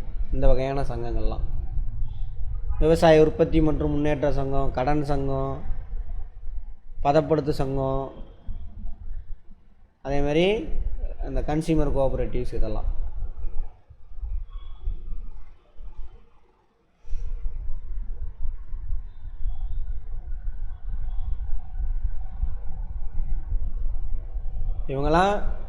இவங்களுடைய சங்கத்தை எங்கே பதிவு செஞ்சுக்கணும், கூட்டுறவு பதிவுத்துறையில் தான் பதிவு செஞ்சுக்கணும். அது இல்லாமல் இந்த சங்கங்கள்லாம் வேறு இடத்துல வேறவங்க கண்ட்ரோலில் வந்துடுவாங்க. அந்த சங்க செயல்பாடு இது எல்லாத்தையும் இவங்க பார்த்துக்குவாங்க. அதுக்கு வந்துட்டு தலைமை அலுவலர், சீஃப் ஆஃபீஸர் அப்படின்னு இருப்பாங்க. அந்தந்த துறையினுடைய சீஃப் ஆஃபீஸர். ஆமாம், அங்கே பாருங்கள், தொழில் கூட்டுறவு சங்கம், நெசவாளர் தவிர, நெசவாளர் இதில் வந்துடுவாங்க. இல்லை நெசவாளர் தனியாக வரும்னு நினைக்கிறேன். நெசவாளர் கூட்டுறவு சங்கம், கைத்தறி துணை இயக்குனர், கவர்மெண்ட் ஆஃபீஸில் கைத்தறிக்குன்னு ஒரு டைரக்டர் இருப்பார். கைத்தறித்துறை இதெல்லாம் எல்லாமே கவர்மெண்ட் ஆஃபீஸரு. ரைட். கூட்டுறவு தணிக்கைன்னு தனியாக ஒரு தனித்துறை இருக்குதுன்னு பார்த்துருப்போம். டைரக்டர் இருப்பாங்க தணிக்கைத்துறை. மீன்வள கூட்டுறவு சங்கம், மீன்துறை கூட்டுறவு கிடையாது, இவங்க அரசாங்கத்தினுடைய ஃபிஷரிஸ் டிபார்ட்மெண்ட் இருக்கு இல்லையா, அதுல கமிஷனர் இருப்பார். அவர் தான் இதை கட்டுப்படுத்துவார். மகளிருக்கான சிறப்பு தொழில் கூட்டுறவு சங்கம், சமூக நலத்துறை, அதனுடைய டைரக்டர். அங்கே தான் பதிவு செய்யணும், அவங்க சட்டத்தின்படி தான் செயல்படணும். இந்த சங்கங்களை தவிர இவங்க எல்லாரும் கோஆப்ரேட்டிவ் ரெஜிஸ்டார், அவங்க கீழே வருவாங்க. புரியுதா? இந்தந்த துறைகளாம் இந்தந்த அரசாங்கத்தினுடைய ஹெட் இருக்காங்கள, ஆஃபீஸர்ஸ், அவங்க கீழே வருவாங்க. தமிழ்நாடு கதர் மற்றும் கிராம தொழில் தலைமை நிர்வாக அலுவலர், இதே தமிழ்நாடு கதர் மற்றும் கிராம தொழில், அது கீழே வருவாங்க. ஆடு, கோழி, பன்றி வளர்ப்பு, கால்நடை பராமரிப்பு துறை, அனிமல் ஹஸ்பண்ட்ரி இருக்காங்களே, அந்த துறையினுடைய ஹெட், அவர் கண்ட்ரோலுக்கு கீழே வந்துருப்பாங்க. நெசவாளர் கூட்டுறவு மற்றும் நூற்பாலை, கைத்தறி துணை இயக்குனர்னு ஒருத்தர் இருக்கார் தமிழ்நாடு கவர்மெண்ட்டில், அவர் கண்ட்ரோலுக்கு வந்துருவார். பால் பண்ணை கூட்டுறவு, அதுக்கு தனியாக இருக்குது. பால் உற்பத்தி மற்றும் பால் பண்ணை வளர்ச்சி ஆணையர் அப்படின்னு தமிழ்நாடு கவர்மெண்ட்டில் இருக்கக்கூடிய ஆஃபீஸர், அவர் கட்டுப்பாட்டில் வந்துடுவார். கூட்டுறவு வீட்டு வசதி சங்கம், கூட்டுறவு வீட்டு வசதி சங்கங்களின் பதிவாளர், அதுக்குன்னு தனியாக ரெஜிஸ்ட்ரார் இருக்காராமா, அவர் பார்த்துக்குவார். ஆனால் கூட்டுறவு வீடு கட்டும் சங்கம்னா என்னது, வீடு கட்டுறது, கடன் கொடுக்கறது, அது இதெல்லாம் அந்த மாதிரி விஷயம்லாம். அதனால் கூட்டுறவு சர்க்கரை ஆலை. ஹலோ, சொல்லுங்கள். ஆமாம், நாளைக்கு இதிலேருந்து இந்த 21 பக்கத்துலேருந்து என்னது டெஸ்ட்டு, நாளைக்கு இல்லை நாளான்னைக்கு பார்க்கலாம். இப்போ வராங்க கங்கா, கிளாஸே முடிஞ்சிருச்சுங்கம்மா. ரைட், நாளான்னைக்கு டெஸ்ட் பார்த்துக்கலாம். கோஆப்ரேட்டிவ், அந்த இந்த 21 பக்கத்தில் இருக்கக்கூடிய அந்த கோஆப்ரேட்டிவ் அட்மினிஸ்ட்ரேஷன், இந்த 21 பக்கத்தில் இருந்தால் வரும், வேறு எங்கேருந்து வராது மேக்ஸிமம். இதில் இருந்தால் முடிச்சாச்சு, நாளைக்கு முடிச்சிடுவோம். முடித்தோடனே டெஸ்ட்டு எப்போது, நாளான்றைக்கு. அதில் 200 கொஸ்டினில் இதிலேருந்து 50 கொஸ்டின் வருன்றாங்க.